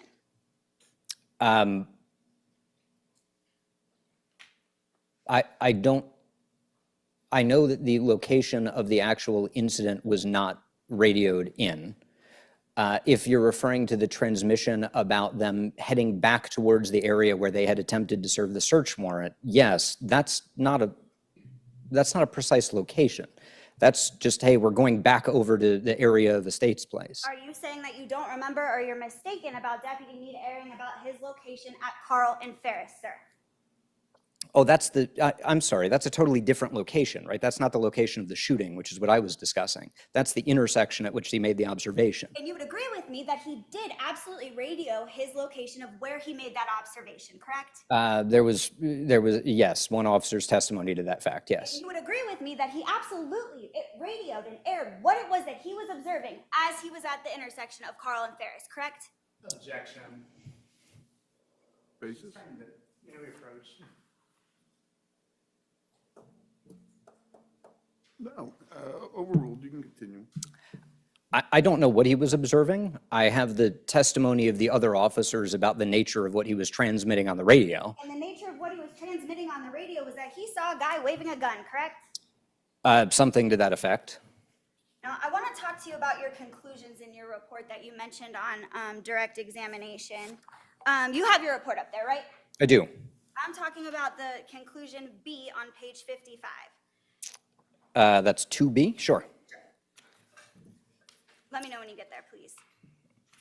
I am there. Okay. In your report, you come to the conclusion that if Mr. Goodson did turn and point a firearm at Deputy Meade, Deputy Meade's decision to shoot was appropriate, reasonable, and consistent with generally accepted police practices. Correct, sir? Yes, absolutely. Yes. You would agree with me that there's no doubt that when someone points a weapon, they intend to shoot, right? I would phrase that differently. How would you phrase it? The point is not what did they actually intend. The point is what could the reasonable officer perceive as the apparent intention in that situation. And a reasonable police officer is trained to understand that when a person points a weapon at you, that they intend to shoot, correct? I think a reasonable officer could certainly conclude that someone who pointed a weapon at them has the apparent intention to shoot them with the weapon. Now, officers don't have to wait until that bad thing happens that you mentioned on direct examination before they're able to act, correct? Which bad thing are you talking about? You were talking about the bad thing that happens on direct examination, and you said that officers should create time, and then they can wait to see if the bad thing happens. Do you recall that conversation that you had with Mr. Shaw? I don't understand what you're referring to when you say the bad thing, because we talked about the establishment of an imminent threat. We also talked about harm. If you're talking about an officer not waiting until there's harm, like they've been shot, absolutely they don't have to wait. If you're talking about that distinction between risk and threat, then you're wrong. Officers cannot use force when there's risk. There needs to be an imminent threat. I'm talking about the harm. Officers do not need to wait until they are harmed before they act with respect to that threat, correct? 100% agree, Whether yes, it be deadly or not, right? correct. That's the standard that we're using here, correct? That is certainly consistent with generally accepted principles in policing, yes. Can I have a moment, Your Honor? You may. Thank you, Professor. I have no further questions at this time. Thank you. Any redirect?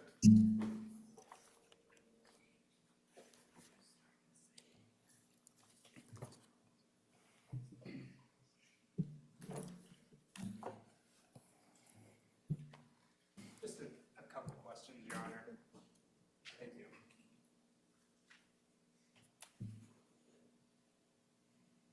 All right, Professor Stoughton, just some follow-up questions. I want to ask you about the line of questioning concerning the perspective, those operative facts that are considered when we look at assessing whether an officer was acting in accordance with generally accepted police practices. And you were asked questions about, taking the perspective of an officer, and there was a question about standing in the officer's shoes.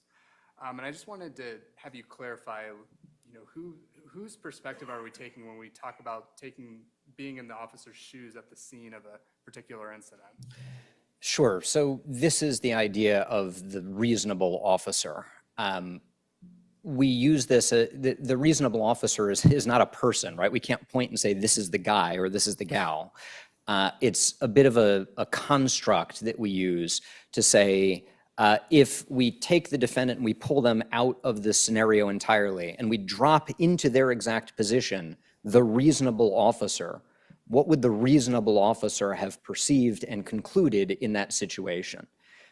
To go back to an example I used earlier, again, if you have an officer who says someone was attacking me, but you review the video and the person the officer was talking about was just sitting on the curb, the officer subjectively, that is inside their own little heads, might really believe and have perceived mistakenly that they were being attacked. But when you take them out and when you put the reasonable officer into that position, you would say that's not what the reasonable officer would perceive. That's a mistake, and it's an unreasonable mistake. So that's really the distinction between the officer and the objectively reasonable or the reasonable officer. And again, to understand your discussion about Graham versus Connor, is this objectively reasonable officer perspective that you're discussing? Is that what the standard described in Graham versus Connor is? Yes. So the Supreme Court adopted this objectively reasonable officer standard in Graham v. Connor. The reason that's important for me is not because it's in the Fourth Amendment, because it's not my job as an expert to say this was or was not a Fourth Amendment violation. It's my job to say, is it consistent or inconsistent with the standards we apply in policing? As an industry and profession, policing has incorporated that aspect of Graham v. Connor, along with a number of other principles and practices that make up the generally accepted principles and practices that I'm applying. Now, I know you mentioned and you were asked questions with respect to like specific points of Ohio law, but from your perspective as an expert on generally accepted policing principles, wouldn't those principles apply not only in Ohio but across the country? Yeah, they are professional standards. They are principles that apply to police anywhere, at least anywhere in the United States, to be clear. Thank you. Sorry, I interrupted there for a moment. One last point that you were starting to discuss with Ms. Stevens was this concept in case law where tactics are considered as part of the totality of circumstances. And I just want you to expand a little bit on what you mean by whether that relates at all to what we're looking at when we adopt the perspective of an objectively reasonable officer at the scene. Sure. So, what's the best way to put this? When I'm analyzing an incident, I'm looking at the series of decisions or actions that an officer makes. You can think of it a little bit like a roadmap or decision tree. At this intersection, the officer went this way. There were some other options. Was the officer's choice within the range of reasonable options like I talked about? The way an officer communicates, the tactical approach an officer uses, the equipment that an officer has chosen to use or not use that day, those are all decisions or actions that are subject to review under this generally accepted principles or practices framework. For example, if an officer goes on duty but doesn't bring their radio, that's a relevant consideration in whether the officer acted appropriately, that is professionally, consistent with generally accepted principles or practices of policing. So when I'm looking at that roadmap, at the officer's decision tree, what I'm looking for are those parts of an officer's actions that are consistent or inconsistent with that standard. Tactics are a part of that. For purposes of my analysis, I'm looking at tactics because policing as an industry cares a lot about tactics.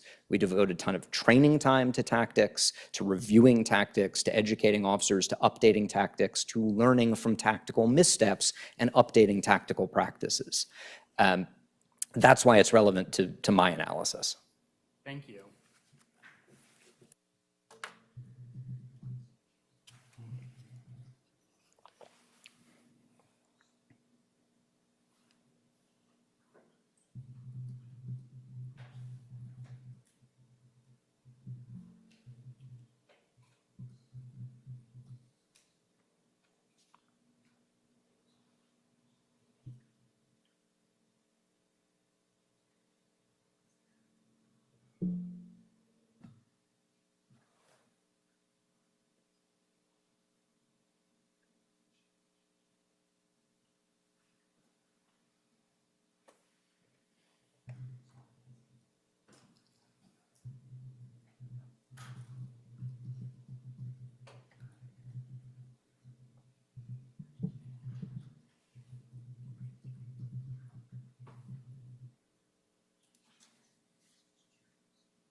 Finally, Mr. Stoughton, you were having a conversation on cross-examination regarding, what your particular role is, what you're here to opine on.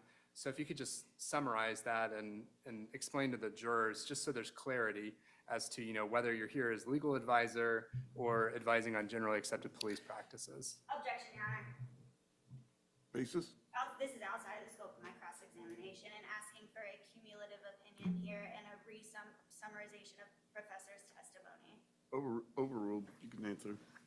I wasn't asking for a summarization of your conclusions, just again, there's questioning as to, what purpose you're serving here. Sure. Well, I can identify a couple of purposes that I'm not here for, right? It's not my job as an expert to resolve factual disputes in the case. I can't do that. That's a jury issue. Sorry, microphone. It's not my job to instruct anyone about applicable law in this context. I may do that in my law school classes, but this is not a law school class. What I do as an expert is simply identify, apply, and explain the professional standards, that is, generally accepted principles and practices in policing, taking those standards, applying them to the facts as I understand them, and explaining how I get to my conclusions.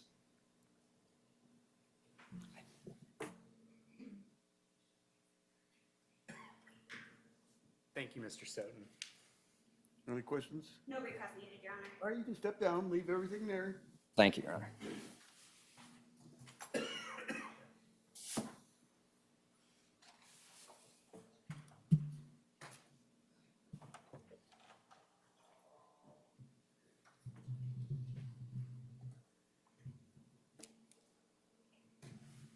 Any further witnesses on behalf of the state?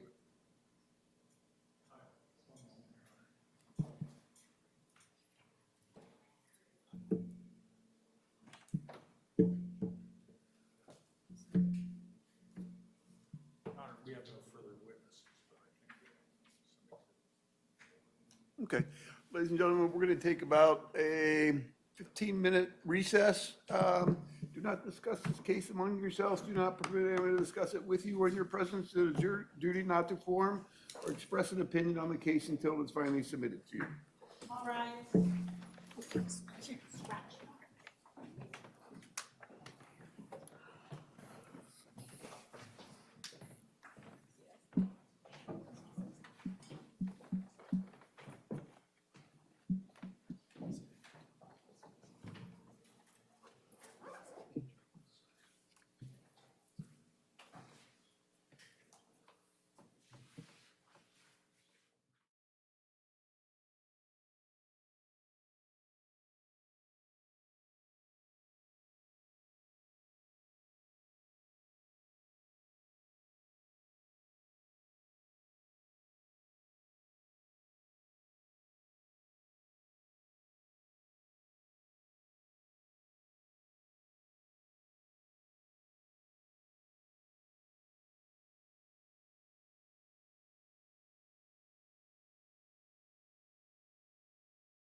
And then tomorrow morning, we'll have closing arguments, and then I'll proceed with the final instructions in this matter. And my wife hates being read to, so I'm going to let you guys read along with us on the jury instructions. Members of the jury, you have heard the evidence and will hear the arguments of counsel. The court and the jury have separate functions. You decide the disputed facts, and the court provides the instructions of law. It is your sworn duty to accept these instructions and to apply the laws that is given to you. You are not permitted to change the law or to apply your own conception of what you think the law should be. A criminal case begins with the filing of an indictment. The indictment informs the defendant that he or she has been charged with an offense. The fact that it was filed may not be considered for any other purpose. The plea of not guilty is a denial of the charge and puts in issue all the essential elements of an offense. The defendant is presumed innocent unless it is established beyond a reasonable doubt that the defendant must be acquitted of an offense unless the state produces evidence which convinces you beyond a reasonable doubt of every essential element of the offense. Reasonable doubt is present when, after you've carefully considered and compared all the evidence, you cannot say you are firmly convinced of the truth of the charge. Reasonable doubt is doubt based upon reason and common sense. Reasonable doubt is not mere possible doubt, because everything relating to human affairs or depending on moral evidence is open to some possible or imaginary doubt. Proof beyond a reasonable doubt is proof of such character that an ordinary person would be willing to rely and act upon it in the most important of his or her own affairs. Evidence is the testimony received from the witnesses, exhibits admitted during the trial, and facts agreed to by counsel. Evidence may be direct or circumstantial or both. Direct evidence is testimony given by a witness who has seen or heard the facts to which the witness testifies. It includes exhibits admitted into evidence during the trial and stipulations of fact agreed to by counsel. Circumstantial evidence is proof of facts or circumstances by direct evidence from which you may reasonably infer other related or connected facts which naturally and logically flow according to the common experiences of people. To infer or to make an inference is to reach a reasonable conclusion of fact which you may but are not required to make from other facts which you find have been established by direct evidence. Whether an inference is made rests entirely with you. You may not make one inference from another inference, but you may draw more than one inference from the same facts or circumstances. Direct evidence and circumstantial evidence are of equal weight. You may consider both direct and circumstantial evidence. You must decide from all the direct and circumstantial evidence taken together whether the state has proven all of the elements of the charged offenses beyond a reasonable doubt. The evidence does not include the indictment or any statement made by counsel during the trial unless such statement was an admission or agreement of certain facts. The opening statements and closing arguments are not evidence. They are designed to assist you in evaluating the evidence. The evidence also does not include any statements or answers that were stricken by the court or that were instructed or you were instructed to disregard. Stricken statements and answers must be treated as though you've never heard them. You must not speculate why an objection was sustained to any question or what the answer to that question might have been. You must not draw any inference or speculate on the truth of any suggestion included in a question that was not answered. A number of exhibits and the testimony relating to them have been introduced throughout the trial. You will decide what weight, if any, the exhibits should be given in light of all of the evidence. These exhibits may include, but aren't limited to, documents, reports, video, audio exhibits, and other physical items. The numbering or lettering of the exhibits that you take to the jury room may not follow consecutively. There are several reasons for this. An exhibit may not have been submitted by the party who produced it during the trial, or the court may not have admitted an exhibit because of a legal or procedural reason or ruling. Do not draw any inferences because you do not have a particular exhibit.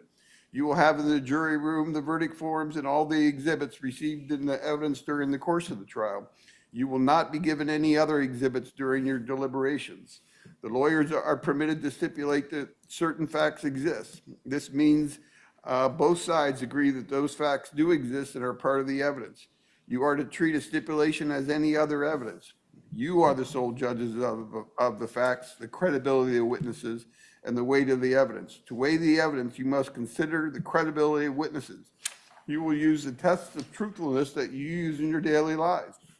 These tests include the appearance of each witness upon the stand, the witness's manner of testifying, the reasonableness of the testimony, the opportunity the witness had to see, hear, and know the things about which the witness testified, the witness's accuracy of memory, frankness or lack of it, intelligence, interest, and bias, if any, together with all the facts and circumstances surrounding the testimony.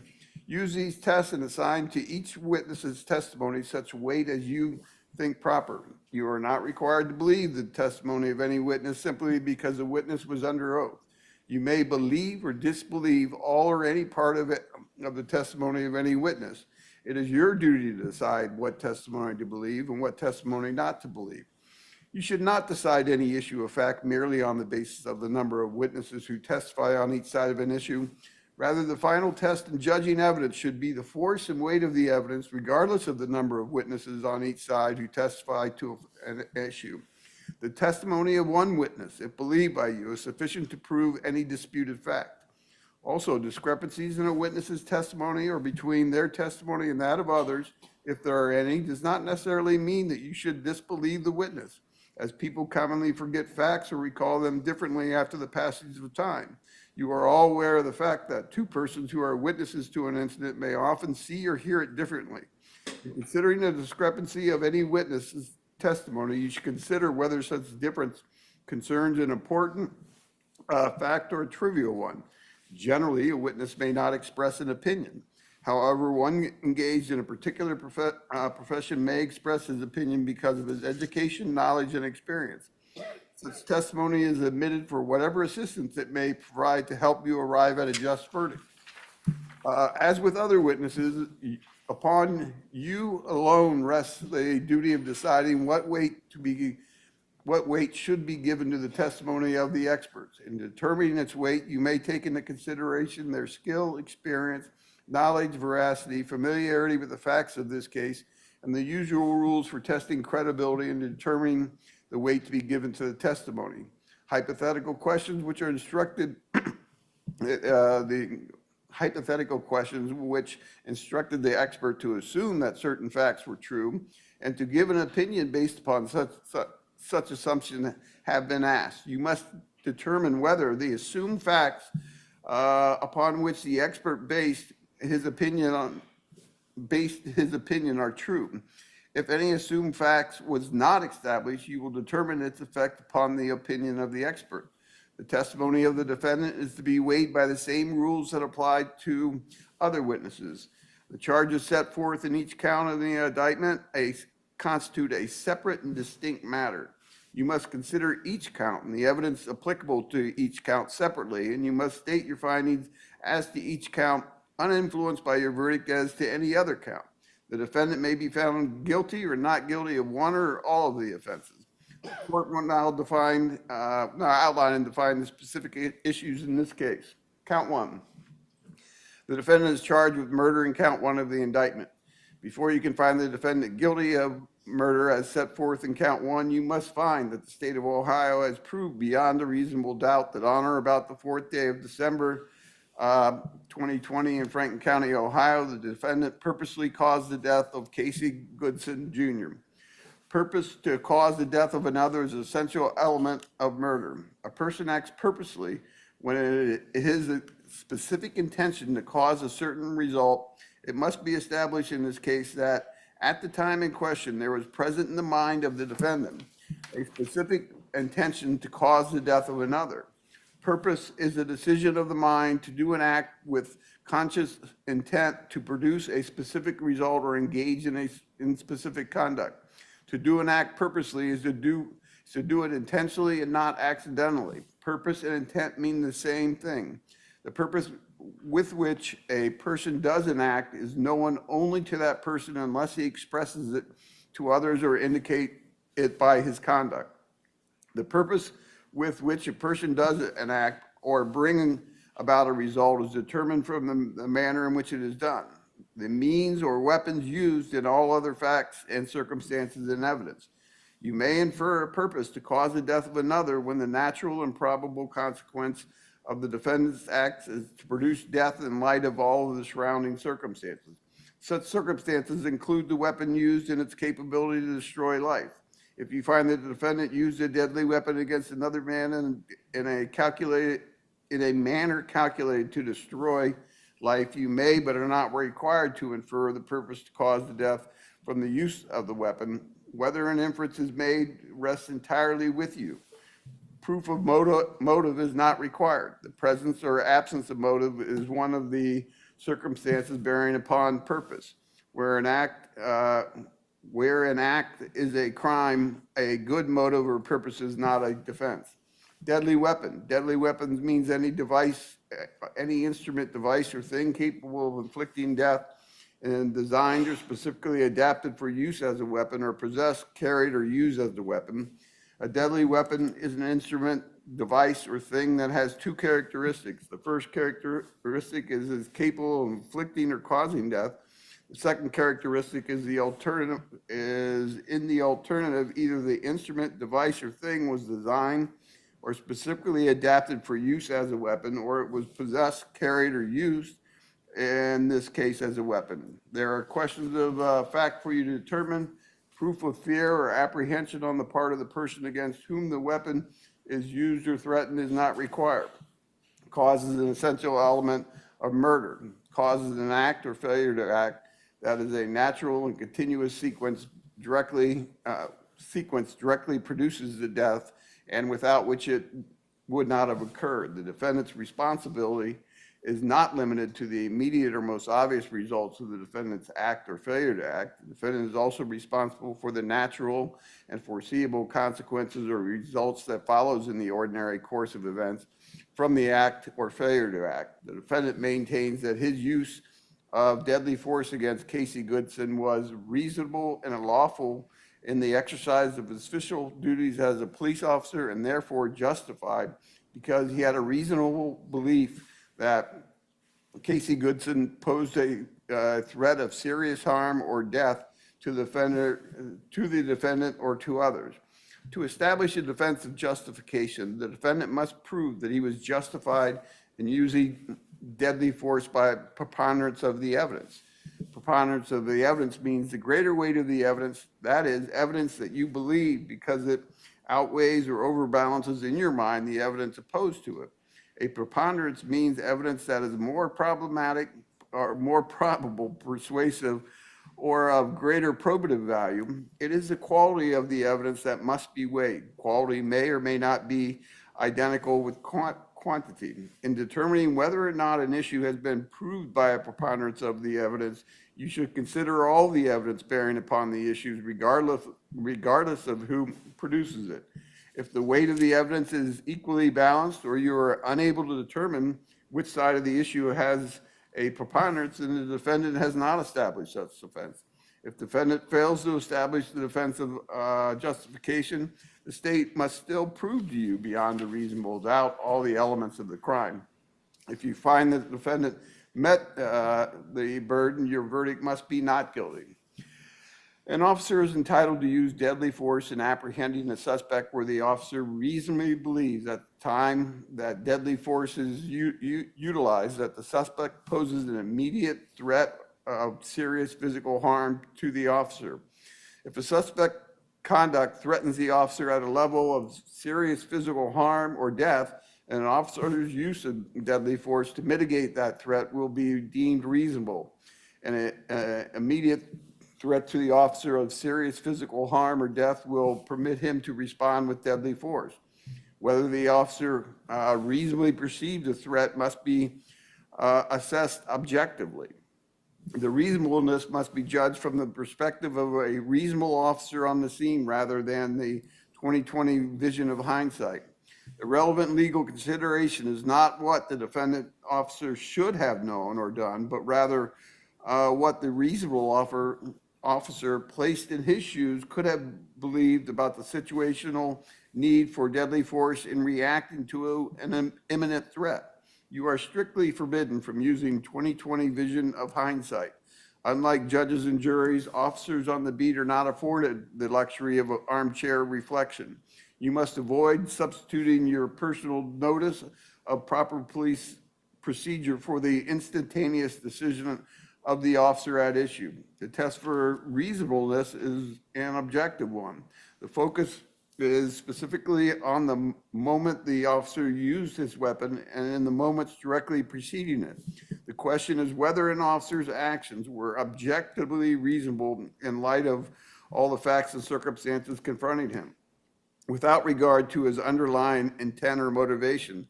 Instead, you're required to use the perspective of the reasonable officer on the scene, standing in objectively reasonable officer's shoes, perceiving what he then perceived and acted within the limits of his knowledge or information as it then existed. The standard of the reasonable officer takes into account not only the specialized training and experience of police officers, but also the public safety role for which they are uniquely employed. You must consider the conduct of Casey Goodson and decide whether his acts caused the defendant to reasonably and honestly believe that he was about to be killed or receive great bodily harm. The calculus of reasonableness must embody allowance for the fact that police officers are often forced to make split-second judgments in circumstances that are tense, uncertain, and rapidly evolving about the amount of force necessary in a particular situation. In determining what is reasonable, it is important to consider the facts and circumstances of each case, including the severity of crimes at issue, whether Mr. Goodson posed an immediate threat of serious physical harm or death to Mr. Meade at the time deadly force was employed, and whether he was actively resisting arrest or attempting to evade arrest. And evaluating reasonableness in the threat perception cases, other considerations may include, but are not limited to, attempts to evade the officer, furtive gestures, glances, sudden turns, and ignoring of commands. Other relevant considerations may include the suspect's demeanor, the size, the stature of the parties involved, whether the suspect was intoxicated and non-compliant, whether the suspect is or appears to be violent and dangerous, the duration of the confrontation, whether it occurred during a chase or an arrest, and the possibility that the suspect may be armed, and a number of suspects who the officer must contend. Actual possession of a weapon is irrelevant as long as the officer reasonably believed individual possessed the weapon.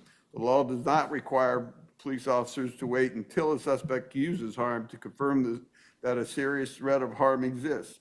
The objectively reasonable officer can be mistaken, even if the officer had a mistaken belief, as long as that mistaken belief is reasonable under the then existing circumstances, the officer is justified in using deadly force. If you find that the officer held a reasonable but mistaken belief as to the facts that prompted him to act, the officer is justified and your actions must be not guilty. If you find the state proved each and every element of the considered offense beyond a reasonable doubt, and the defendant did not prove justification by a preponderance of the evidence, your verdict must be guilty. However, if you find that the state has failed to prove beyond a reasonable doubt all the essential elements of murder, or if you find that the defendant has proven the affirmative defense of justification by a preponderance, the verdict must be verdict as to count one must be not guilty. Count two, the defendant is charged with murder in count two of the indictment. Before you can find the defendant guilty of murder as set forth in count two, you must find that the state has proved beyond a reasonable doubt that on or about the 4th day of December 2020 in Franklin County, Ohio, the defendant caused the death of Casey Goodson Jr. as a proximate result of the defendant committing or attempting to commit felonious assault, an offense of violence, and a felony of the second degree. Before you can find the defendant was committing or attempting to commit felonious assault, you must find beyond a reasonable doubt that the defendant knowingly caused serious physical harm to Casey Goodson. A person acts knowingly regardless of purpose when the person is aware that the person's conduct will probably cause a certain result or be of a certain nature. A person has knowledge of circumstances when the person is aware that such circumstances probably exist. Because you cannot look into the mind of another, knowledge is determined from all the facts and circumstances and evidence. You will determine these facts and circumstances whether there existed at the time of the mind of the defendant an awareness of the probability that serious physical harm could result from his actions. Serious physical harm to persons means any of the following.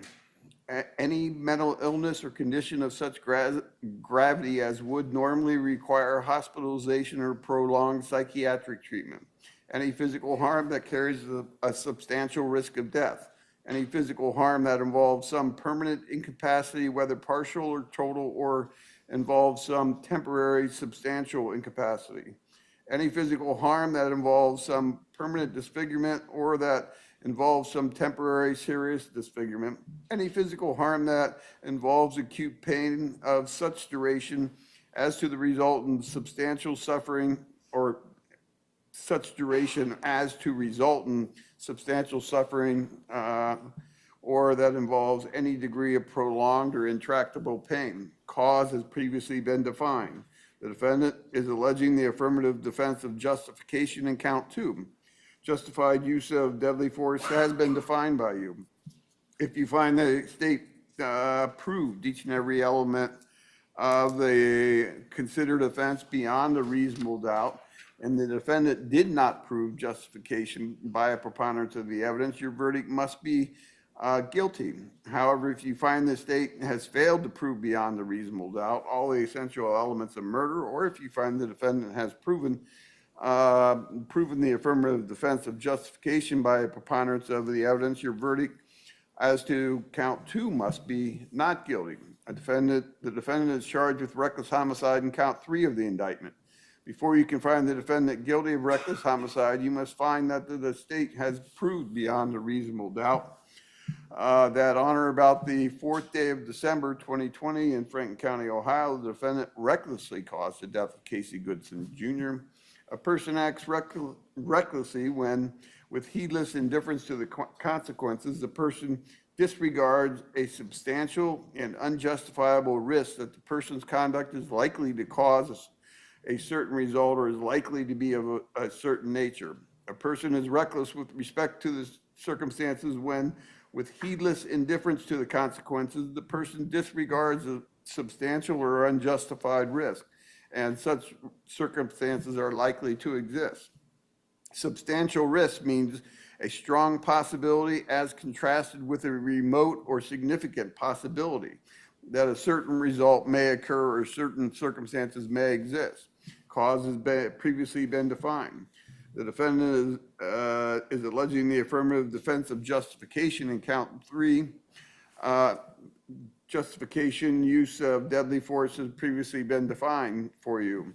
If you find the defendant proved each element of the considered offense beyond a reasonable doubt, the defendant did not prove justification by preponderance of the evidence, your verdict must be guilty. However, if you find that the state failed to prove beyond a reasonable doubt all the essential elements of the crime of reckless homicide, or you find that the defendant has proven the affirmative defense of justification by preponderance of the evidence, your verdict as to count 3 must be not guilty. If you find that the state proved beyond the reasonable doubt all the essential elements of any one or more of the charge as charged in the separate counts of this case, your verdict must be guilty as of such offense or offenses according to your finding. If you find that the state failed to prove beyond a reasonable doubt any of the essential elements of any one or more of the charged offense, or if you find the defendant's use of deadly force was justified, your verdict must be not guilty as to the offense or offenses according to your findings. I will read the verdict forms. You are not to place any emphasis on the order in which I read these forms. You will have 6 verdict forms. You may not discuss or consider the subject of punishment. Your duty is confined to the determination of the guilt or innocence of the defendant. In the event you find the defendant guilty, the duty to determine punishment is placed by law upon the court. And here's going to be the 6 verdict forms. You'll see they have a case caption at the top, State of Ohio versus Michael Jason Meade.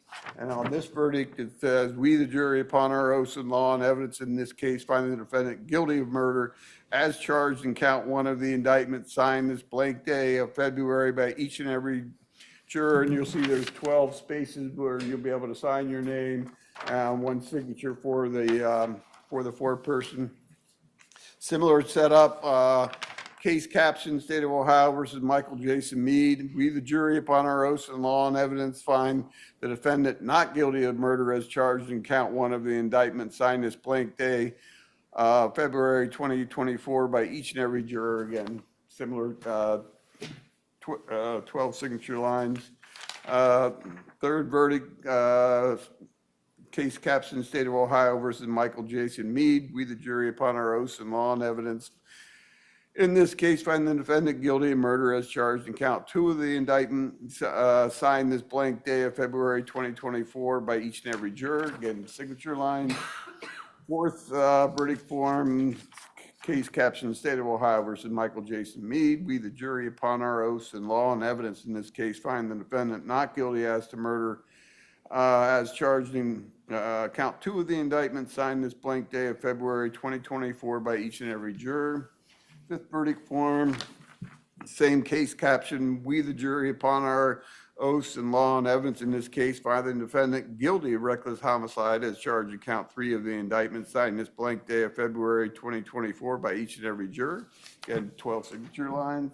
Last verdict form, same case caption, "We, the jury, upon our oaths and law and evidence in this case, find the defendant not guilty of reckless homicide as charged in count 3 of the indictment, signed this blank day of February 2024 by each and every juror." You can go back on the jury instructions. "You must not be influenced by any consideration of sympathy or prejudice. It is your duty to carefully weigh the evidence, to decide all disputed questions of fact, to apply the instructions of the court to your findings, and to render your verdict accordingly. In fulfilling your duty, your efforts must be to arrive at a just verdict. Consider all the evidence and make your findings with intelligence, impartiality, and without bias, sympathy, or prejudice, so that the State of Ohio and the defendant will feel that their case was fairly and impartially tried. If during the course of the trial the court said or did anything that you consider an indication of the court's view of the facts, you are instructed to disregard it." What we're going to do, ladies and gentlemen, is you can leave the jury instructions on your chair. When we leave, we're going to take a break, take our evening break. Do not discuss this case among yourselves. Do not permit anyone to discuss it with you or in your presence. It is your duty not to form or express an opinion on the case until it is finally submitted. You have a good evening, and then we'll start back up at 8:40. Just have a moment. Yep, with Joe? Not